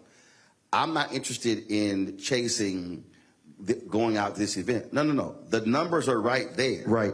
The numbers are literally there. Anybody in here can pull up the data and just go to the state election board or the county, and you can see the precinct breakdown for each one of the House races we talked about. And you can look at the last election, and even if you had lines change, you still can see in the general area. If we're talking about how to make a difference, that's how you do it. And here's the crazy thing. Any 8, 10, 15 people in this room could literally decide, we're going to go canvass this neighborhood this weekend. You don't actually have to get somebody's permission to actually canvass. And that's the other thing that cracks me up. I think a lot of people really think that, oh, I got to call somewhere and sign up. No, you can organize your own GOTV, get out the vote effort. Or to your point, that voter data is somehow or another non-public. It's there for us. We just have to understand how the system works and make it work for us. But that's what our ancestors did, either through their churches or their civic organizations, their benevolent organizations, their fraternal, sororal organizations. We have to be in a spirit of reclamation. It ain't new. How do you see these House races, these Senate races developing? What should folks be paying attention to? The Virginia way, which is deception. Deception. And so the Virginia way is to fake left, go right. For instance, on this issue of voting, one, for review, no one has a right to vote. We have a privilege to vote. Virginia is the last state in the union to take away the privilege to vote for life. And we're arguing from governor to governor who's going, restore, change the law. Okay, and that's where Roland's point came in earlier. If we don't have majorities in the legislature, we can't change the law. But even under Democratic governors, Governor Northam did not change the law. Governor McAuliffe thought he was going to get a cabinet position from Hillary and faked us out by saying he's going to have 200,000 new votes. That was for his purposes. He didn't change the law. So the Democrats aren't talking about changing the law either. I come from a school that my grandfather told my father, who told me, trust in God and check everybody else.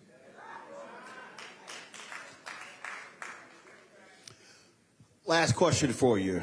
All right, we don't have much time. It is October 23rd. Only a few days left. Again, that's the most important poll. Who actually shows up? And so critical areas, thinking about this state, what are the cities or the areas that we really need to make sure where our people are turning out? I think southeastern Virginia, because as you pointed out earlier, there is a pattern and practice of people not registering and not showing up. And it's not hard. And those cities are? Well, these are counties more so than cities. Because the cities usually have more apparatus for people to come out. It's the slightly rural or rural areas where people don't care. My paternal home county of Surrey County. You mentioned earlier. Anybody from Surrey?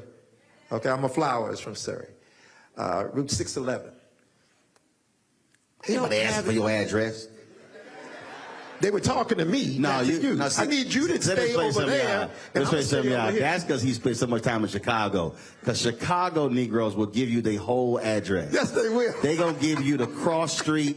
If you meet somebody from Chicago and they don't give you the address, they actually from the suburbs. They ain't from Chicago. Because here's in Chicago. See, he know I ain't lying. They'll be like, in Chicago, it is. I live in 69th and Vincennes. Boom, they give you right there by Miss Azola's. Across the street from... That's why you gave a route number. Right. But the point is, there are services lacking there. And yet, it is a low voter registration, low voter turnout area. That has to be a target. All right. Gary Flowers, we appreciate it. Thanks a lot. Going to a break. We come back. We're going to take your questions. So look forward to that. So we'll do that in just a second. Plus, there's a couple of candidates I do want to call up and hear from as well. So we'll do that right here in Roland Martin Unfiltered, the Black Star Network, live from Petersburg, Virginia. Back in a moment.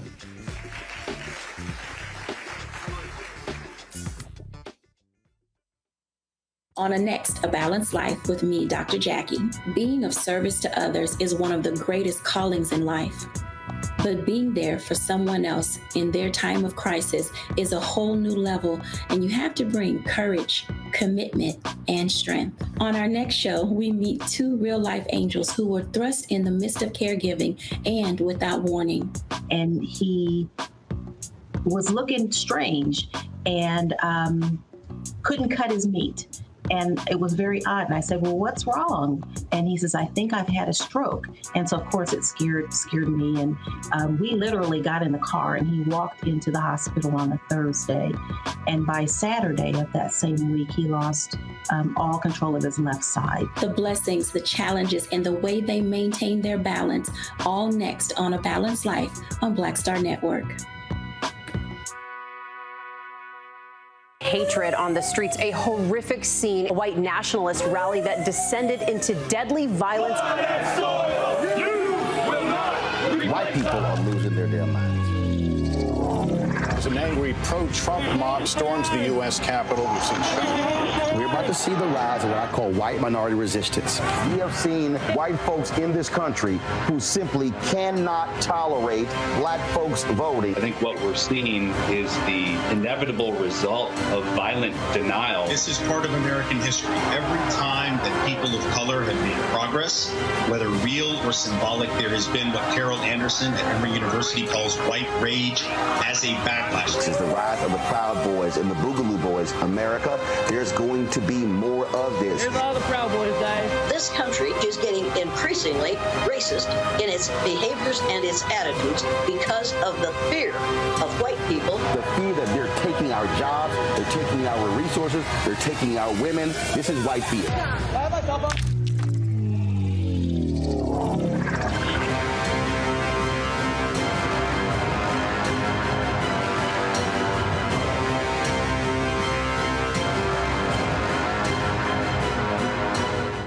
Sherry Shepard with Sammy Roman. I'm Dr. Robin B., pharmacist and fitness coach, and you're watching Roland Martin Unfiltered.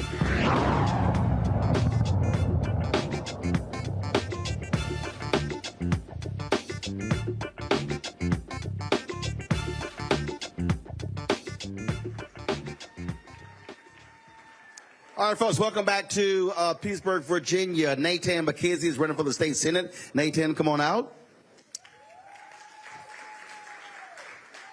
Grab the microphone there. If elected, what do you want to do? Sure. Okay. The short answer is really bring a tone of empathy and community when we're drafting policy. I think that we are in a time of change in the General Assembly here in Virginia, and there's an opportunity for us to truly represent our people, not just with propaganda, let's just say, or talking points when you're on the campaign trail, but actually be involved in our community in many ways and bring that grassroots effort and energy into the General Assembly. What issue specifically? Well, we already talked about abortion. We already talked about what's happening in our educational system. But one of the areas of opportunity throughout Virginia that we glanced over briefly was food deserts, right? And I can't express how impactful that is in so many communities. I started my, let's say, political career here in Petersburg, Virginia, and the food desert epidemic really does affect every household, every citizen, and especially when it comes to our youth and their ability to perform in the classroom. And so it's a less understood issue, but an opportunity for us to change so many lives, not just in the immediate sense, but also in the long term. You're focusing, when you say you're focusing on working families, what does that mean? So we all know that we're struggling economically right now. Post-pandemic, a lot of families have lost loved ones, struggled with their own personal professional jobs, and just trying to make ends meet. And let's just be honest, too, it hasn't gotten better. We already talked about the minimum wage being an issue. And what we need to do is not only be sensitive to those issues, but also understand how that impacts so many families on a mental health standpoint, on the ability for them to thrive in their communities, be engaged in the political process, let alone, we talked about engagement before and folks coming out to vote. Well, they're not connected because they're dealing with so much on a personal and professional level that disengages them to be a part of this process. One of the things that, when you talked about the issue of education, and I don't understand why this is constantly controversial. You have these people who are running around showing up at school board meetings, yelling about CRT that doesn't exist, which shows that they're not actually educated. And yet the people, they talk about how teachers are important, but then they don't want to actually raise the pay of educators. Absolutely. What I've always believed is that every child deserves to have a quality education, and every teacher deserves to have a quality of life. right?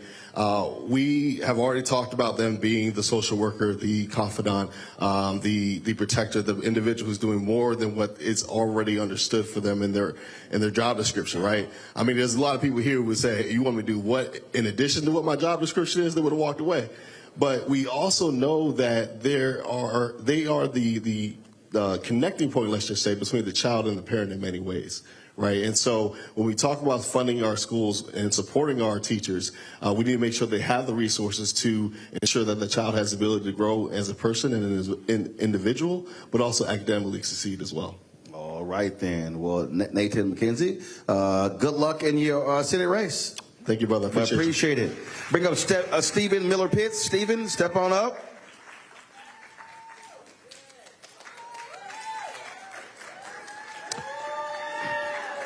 Stephen, you're running for delegate. One of the areas that Republicans love to attack Democrats on comes to police, yelling defund the police. But you've made it clear you fully funding police and sheriff's departments.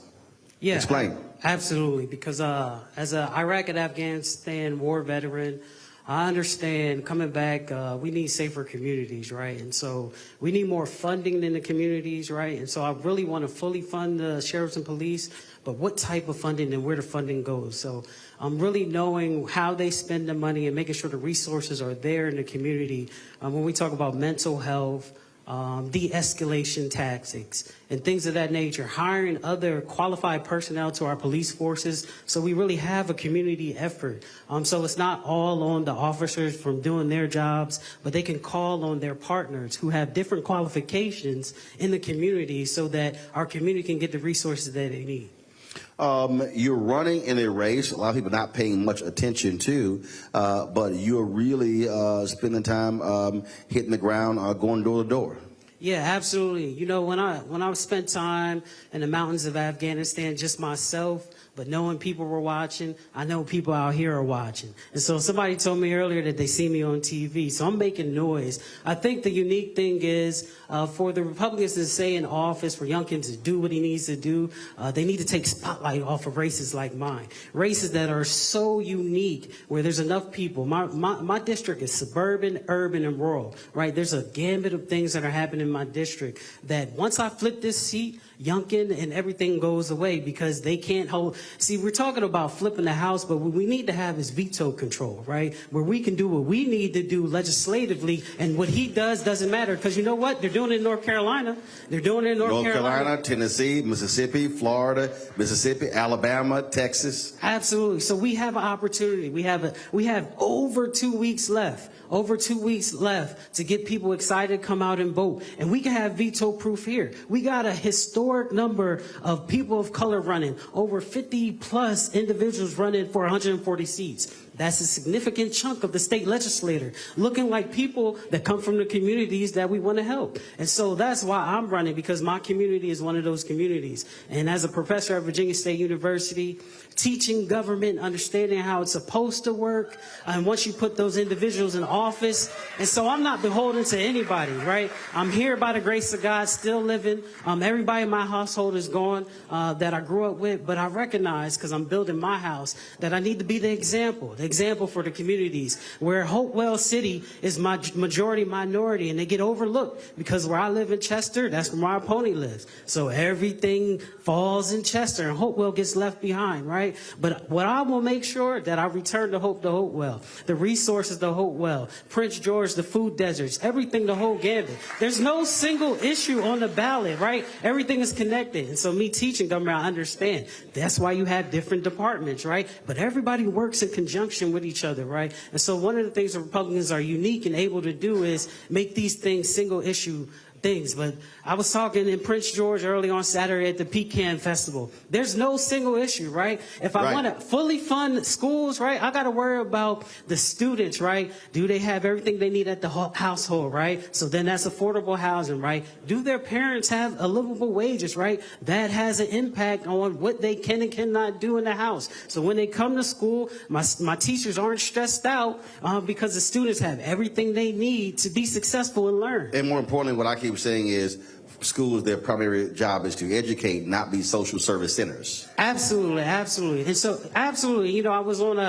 a call, the Virginia Nurses Association last week. My opponent was on their first time that we were in the same space, right? And you know, you said something slick, deception, Republicans. She did some trickery, right? A little truth and then sprinkled with the falsehood, right? So Hopewell has a clinic within the school system, and so she made some comments and then she said it was open to the public, right? And so that's not generally true, right? Because if it's in the school system, it operates during school hours, right? And so if the students are there, they're good, but the parents should be at work, right? But the other thing is, you don't just want anybody walking into the school.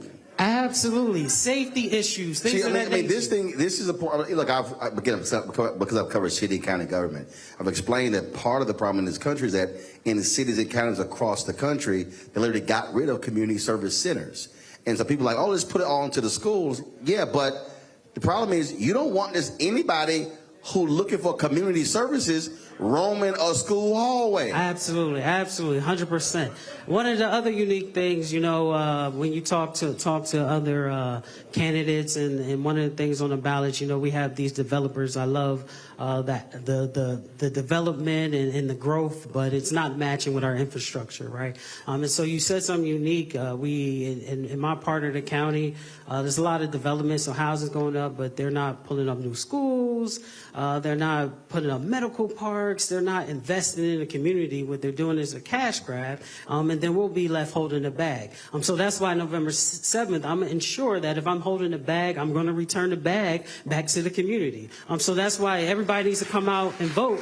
And ensure that people like me and the ones that you heard earlier are elected, so we can have some veto proof, right? It's more than just flipping the house. It's about changing the communities and bringing the resources, because the money is here. You mentioned something about the Biden-Harris administration. There's a massive surplus in Virginia. The money is here. Thanks to the federal government, Biden-Harris. 100%. The money is here. We talked about unions. I'm a union supporter, right? The Lego plant is coming to Chester, right? They're bringing over 1,500 jobs. And so one of the things I think about, higher education is not for everybody. So I'm a professor, but I understand in Hopewell, part of my district, they have a tech center. In Chesterfield County, they have 2 tech centers, right? All right, so when we talk about apprenticeship programs, we talk about the pipelines, right? The pipelines for these students, like, you can go to Virginia State University for free if you're in a certain radius. You can go to Virginia Union University for free if you're in a certain radius. That covers this geographical location. So you can go to higher ed for free, right?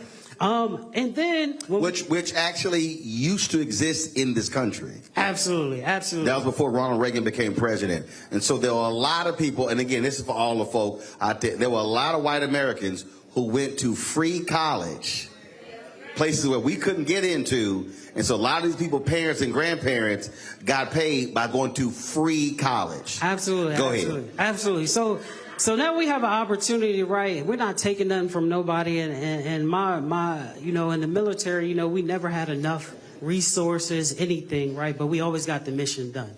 And so it really is about electing the right group of folk that care about the community, that are going to go get the resources and fight for the community. And it's time to stop electing individuals that are about special interests, taking care of their good old boy network, and lining the pockets of their friends. And so it's an opportunity for all of us, especially black people, to get out there and impact it. My district is 33% African-American voting population, which means if I can get majority of the black people come out and vote November 7th, I win and flip this district that has not been in Democratic hands as far as back as 1992 when Riley Ingram held the position. And so we have a unique opportunity to make history, right? And so we will make this history because there's a shift in the atmosphere, and we need everybody coming together, connecting the dots, because we are all a piece on this puzzle, and we just got to connect so we can get to the middle part, which is helping and bringing resources to the community. All right, Stephen Miller Pitts, man, good luck. I appreciate it. Thanks a bunch. We're gonna take a few questions, and so if you have a question, I want you to come over here. And so if the candidates could just come on the stage over here, and then if you got a question, direct it to over here. Come on, just come on up. Come on up. Come on up. Here are the ground rules. I got the microphone. I don't need your help holding it. Come on. So just ask your question, stress-free. I said I got the microphone. Did you not hear that part? I got the mic. You gonna talk? I'm gonna hold it. You got it? You can assume the position. Put your hands down your pocket. There you go. There you go. All right. So my question is this: what are y'all gonna do primarily about the younger generation? That's kind of broad. Be specific. Yes, sir. What I mean is, I certainly feel that you all are just hitting topics regarding the older generation. I feel that we need to get out of the mentality of the 1990s and the 1980s. It's 2023. We have other better issues that we could be focusing on. Such as? Black on black crime. That's the number one. As you look within the area of Petersburg, we see so much crime on a daily basis within my age group. And I don't find none of y'all talking about it. So let me ask you this question here. So when you talk about crime, what do you think is the cause of crime? I got this. What do you think the cause of crime? No. What do you think the cause of crime is? Well, I certainly think social media, and not only social media, I think also mental health is another one also. What else? And then also, I also think also that we as the black community, we don't talk about it, but which we need to. We are so jealous and so envious towards one another. We don't believe in helping one another out. Okay, so now let me ask you this question. What do you believe, you don't have to cite specifically, what do you believe the crime rate is in a neighborhood with a credit score of 700 or higher? Well, that's a great question. I mean, it's real low. So when you ask, so here's my whole point. So when you say crime, yes, sir. Okay, crime is largely indicative of health care, yes, wages, yes, education, yes, opportunity, correct? yes. Every candidate has spoken about every single one of those issues. So if you address those issues, you directly address crime. Not really. Yes, you do. I'm going to ask you again. If you have an area where they have proper health care, good jobs, good education, you likely have low crime, correct? But my thing is this. You're right to a certain extent. You're right. However, what are y'all going to do to lower the crime rate within our area? I'm going to ask you again.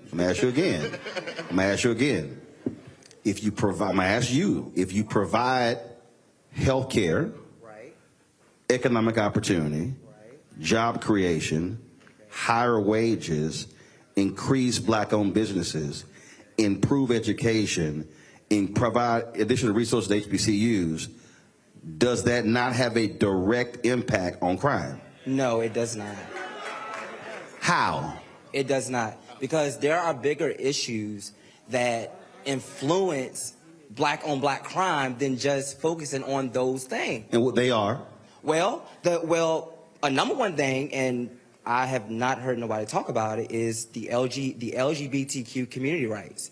As we do know, Petersburg, within the area, we have a large population of that, and as many of you all do know, our transsexual sisters, they are on danger lately. Like, and y'all know I'm not lying. Y'all know I am not lying. We do not focus on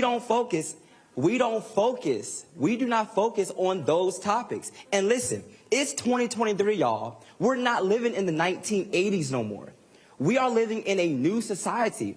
And to be honest with you, if we don't have more people like me, my other friend Darius, and another young guy back out there, if we don't have us coming out here to these things and voicing our opinions, how in the world is anything going to get done? Gotcha. Now, here's my next question for you. And I'm going to let one of them answer. That's not a problem.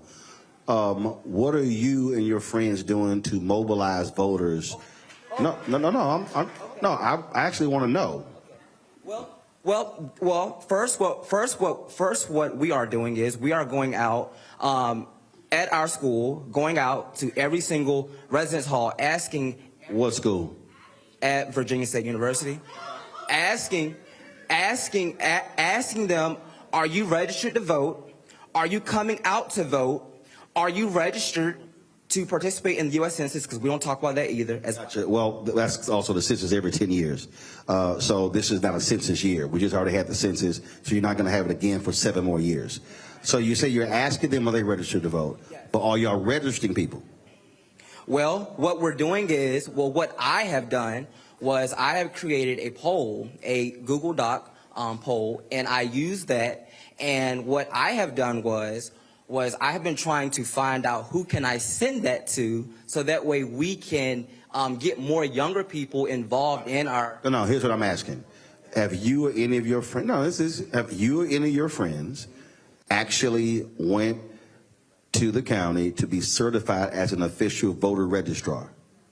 No. Okay. So, no.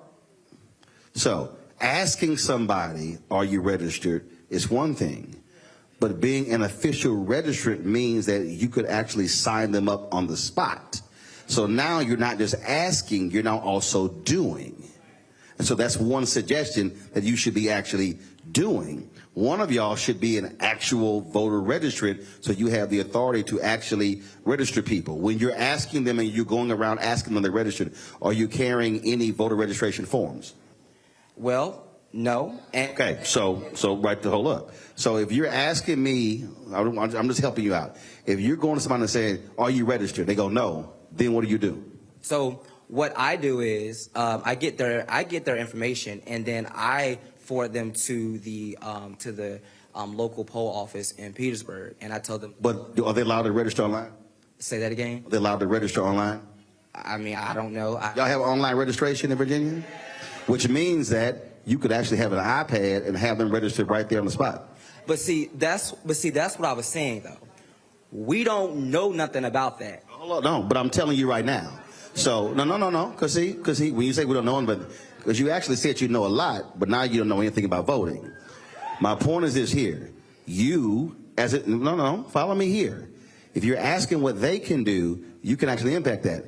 If it's online, you can literally say, oh, you're not registered. Do you know you can actually register right now? So why don't we get you registered right now, and we can do it right here. Here's an iPad or a computer. That's what you can actually do. Okay. Yeah. Yes, sir. Most definitely. All right. So cool. Anybody want to answer the question about crime? Go ahead, Stephen. So I'm not going to answer directly about crime, but I think you wanted to know what we were doing, right? And so I believe earlier when we spoke, you said you knocked doors for me, right? So we're in this fight together, right? So that's first and foremost. So that's what we got to remember. We're in this fight together, but we might not always agree about the core issues of what needs to be addressed, right? But as a professor at Virginia State University, and all of us uniquely qualified to understand this, we understand it's not the next generation, y'all are now generation. So some of the things we do, you notice, because you knock on doors for my campaign. So one of the things that I make sure, and everybody here, that students on Virginia State University are intricately in each one of our campaigns, knocking doors, getting access to things. And we're not talking about just free stuff. We're talking about interns. We're talking about paid canvassers, things of that nature, right? Because we recognize that that's the only way we're going to get everybody out. So when my students go knock on doors, right, if they can't see me, they're seeing somebody that they would never have seen, right? And so that's where it starts, right? Because we got to start somewhere, right? And so the crime aspect, there's conversations we need to have, right? And a lot of things that he said matters, right? Mental health is a big thing, right? We came out of the pandemic, but you didn't know, you don't have any social skills anymore, right? You did schooling online, right? And we know that online is systemically messing with the brains of our youth, right?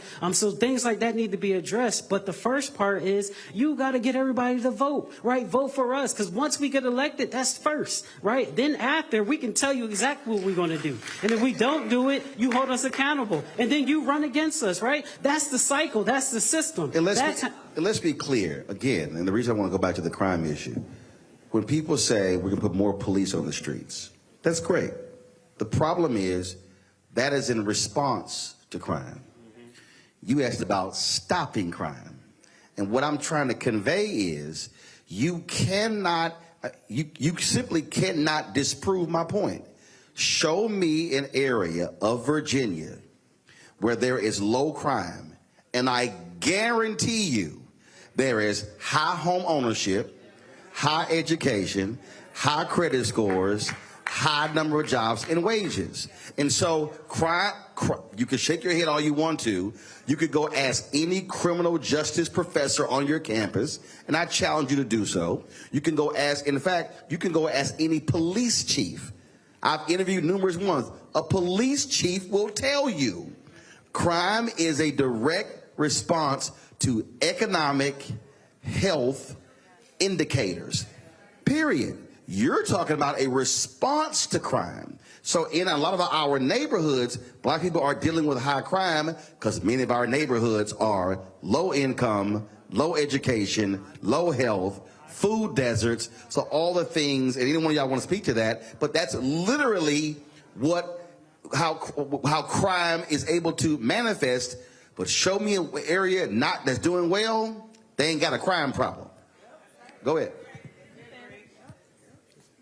So I will say this, given your other question, because it all correlates. And Brother Martin, I appreciate you walking him through that question process, because reach one, teach one is really the core of that, right? And I hope you understood what he was trying to do. Not necessarily call you out, but understand there's a process with everything. Like I said, I had my start here in Petersburg. I was 21 when I ran for city council here, right after I graduated from Virginia State University. I'm not saying that to impress you. I'm saying that simply to say you can do this too, right? You don't necessarily have to just simply go out there and feel as though you need to get others around you. You can be the catalyst change that you want. You just have to figure out a path to get that done. Or you don't have to run for office, but you can mobilize and organize voters. There it is. There it is. And that's all I'm saying is, and again, I need people to understand, right, it's not a criticism, it's actually a proper critique, because the biggest mistake, and trust me, what you said, I get it all around the country. And the biggest mistake is we say, I want something done, but then what do I do? And then what will I do? So my whole point is this here, and this is when you're talking about, you're speaking to older voters, I'm gonna be real clear with you. And I done said this around the country. The reality is this: when it comes to voting, people in this room who are 60 plus vote at a higher, no, follow me here, brother, follow me here. Numbers are numbers. You can shake your head all you want to. Facts are facts. In the United States of America, voters 60 years and older have the highest voter participation of any age demographic. The lowest voter participation is 18 to 39. But, hold up, you shaking your head. I'm giving you real data, bruh. I've only done this since I was 14 years old. But the largest block of available voters are millennial and Gen Z. The problem is they have large numbers, they don't vote. I'm from Texas. There are 2 million eligible but unregistered Latinos in Texas. You may not understand this. Republicans hold every statewide office in Texas. Are you aware that Texas right now is 61% minority? But guess who votes? 61% of all voters are white.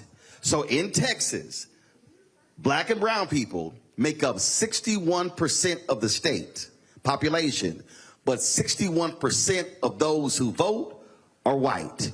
That's why you see very few black and brown people statewide. So here's the deal. If Gen Z and millennials voted their numbers, you can outvote, you can take out every baby boomer, every older person, but it doesn't happen if they don't vote. And they can't say, well, I don't see this, so therefore I'm not voting. You will never see this if you don't vote, which is the same thing I'm saying to black people. If you don't vote, everything we complain about is irrelevant. Next question. My name is Larry Akeem Smith. I'm over 60 and I do vote. I'm secretary of the newly formed NAACP in Petersburg. We've been registering people to vote. Now, not as a member of anything, thank you for coming here and taking the time to have this forum. Thank you very much for pointing out the deception of the Republicans. In general, Glenn Youngkin in particular. Now, how can we offset this deception that he has going on right here in Petersburg? He's got these signs talking about promises made, promises kept. And these things have not been done. They are lies. And he's, in fact, dangling Mayor Perm and our city council members out as though they are supporting him. Maybe they are supporting him 100%. Do we need to vote them out? How can we offset this deception that's going on before our very eyes? Kim? Thank you. Thanks, bro.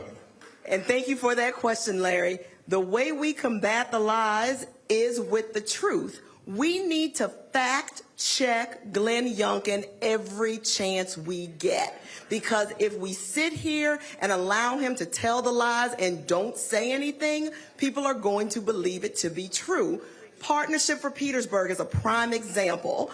I know, I'm an accountant by profession. I follow the numbers. I've been working for the Commonwealth of Virginia almost 20 years. And when he stands on this very stage, because Glenn Youngkin has stood on this very stage and acted as if initiatives that he has repackaged as the Partnership for Petersburg were actually his idea, when in fact, it was the late Congressman A. Donald McKeechin who set things in motion for us to have the federal funding to do the things that he has now rebranded as the Partnership for Petersburg. So I agree with you 100%, Larry. The way we combat these lies is by fact-checking. You fact-check him publicly, and you hold him accountable, because that's what we have the power to do as a voter. It's like I had some fool.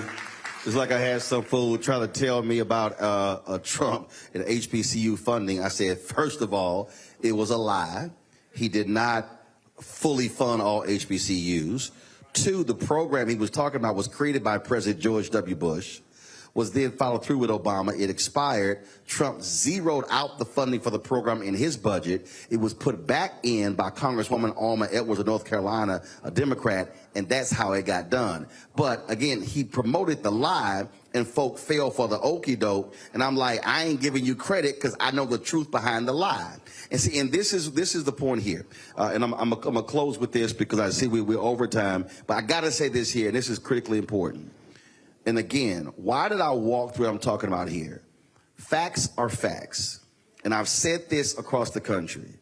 If you are a young voter and you are 18 plus, the numbers do not lie. We have seen an increase in voter turnout, 1839.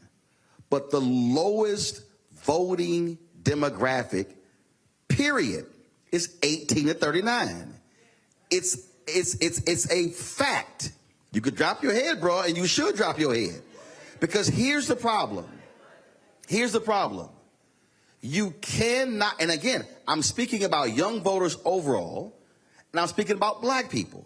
You cannot complain about something in government and then not vote to change the vote. You can't complain about policy and not change the policy makers. You can't complain about policy and then even if your candidate doesn't win, you don't show up to the city council meeting, the county commissioners meeting, the state capitol, or the Congress. It is a participatory process here. And the mistake that we keep making is that we believe that there's some other group out there that's going to change this. No, it's us. If you want to see change here, if you think the MAGA person running against Kim is awful, you can throw her out. But you got to show up to do it. You got to be registered to do it. And so the registration deadline's already passed. But if you register, we can file a provisional ballot. So even if somebody today is not registered, they can still register, but they have to vote with a provisional ballot. But I can guarantee you, and I can guarantee you this, bruh, The guaranteed way something never changes is if we complain and do nothing about it. That's the case in Virginia and Kentucky and Mississippi and Texas, everywhere. So everybody who's watching, we're going to be in Richmond next Thursday for our last town hall. We're going to have other candidates on talking about these issues. But if you are out there and you're watching and listening and you keep saying voting solves nothing, I can guarantee you when you sit at home, it's some other people who are showing up. And then when they start getting stuff, and you say, why are they getting stuff? Because they showed up and they voted. And that's how it works in America. Let me thank all of our candidates. Let me thank all of you. Let me thank the Virginia House Democrats for partnering with us.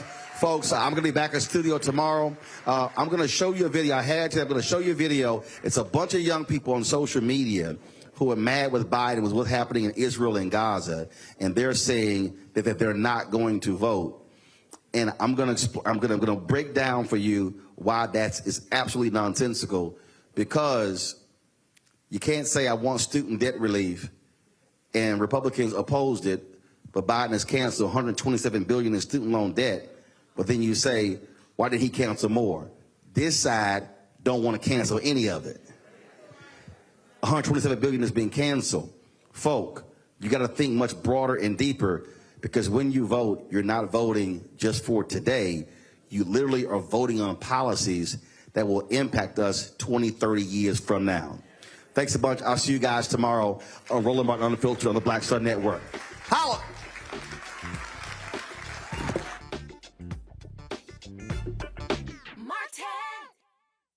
Folks, Black Star Network is here.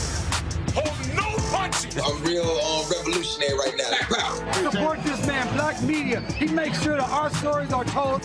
Thank you for being the voice of Black America, Roland. Stay black. I love y'all. All momentum we have now, we have to keep this going. The video looks phenomenal. See, this difference between Black Star Network and Black-owned media and something like CNN. You can't be Black-owned media and be scared. It's time to be smart. Bring your eyeballs home. You dig?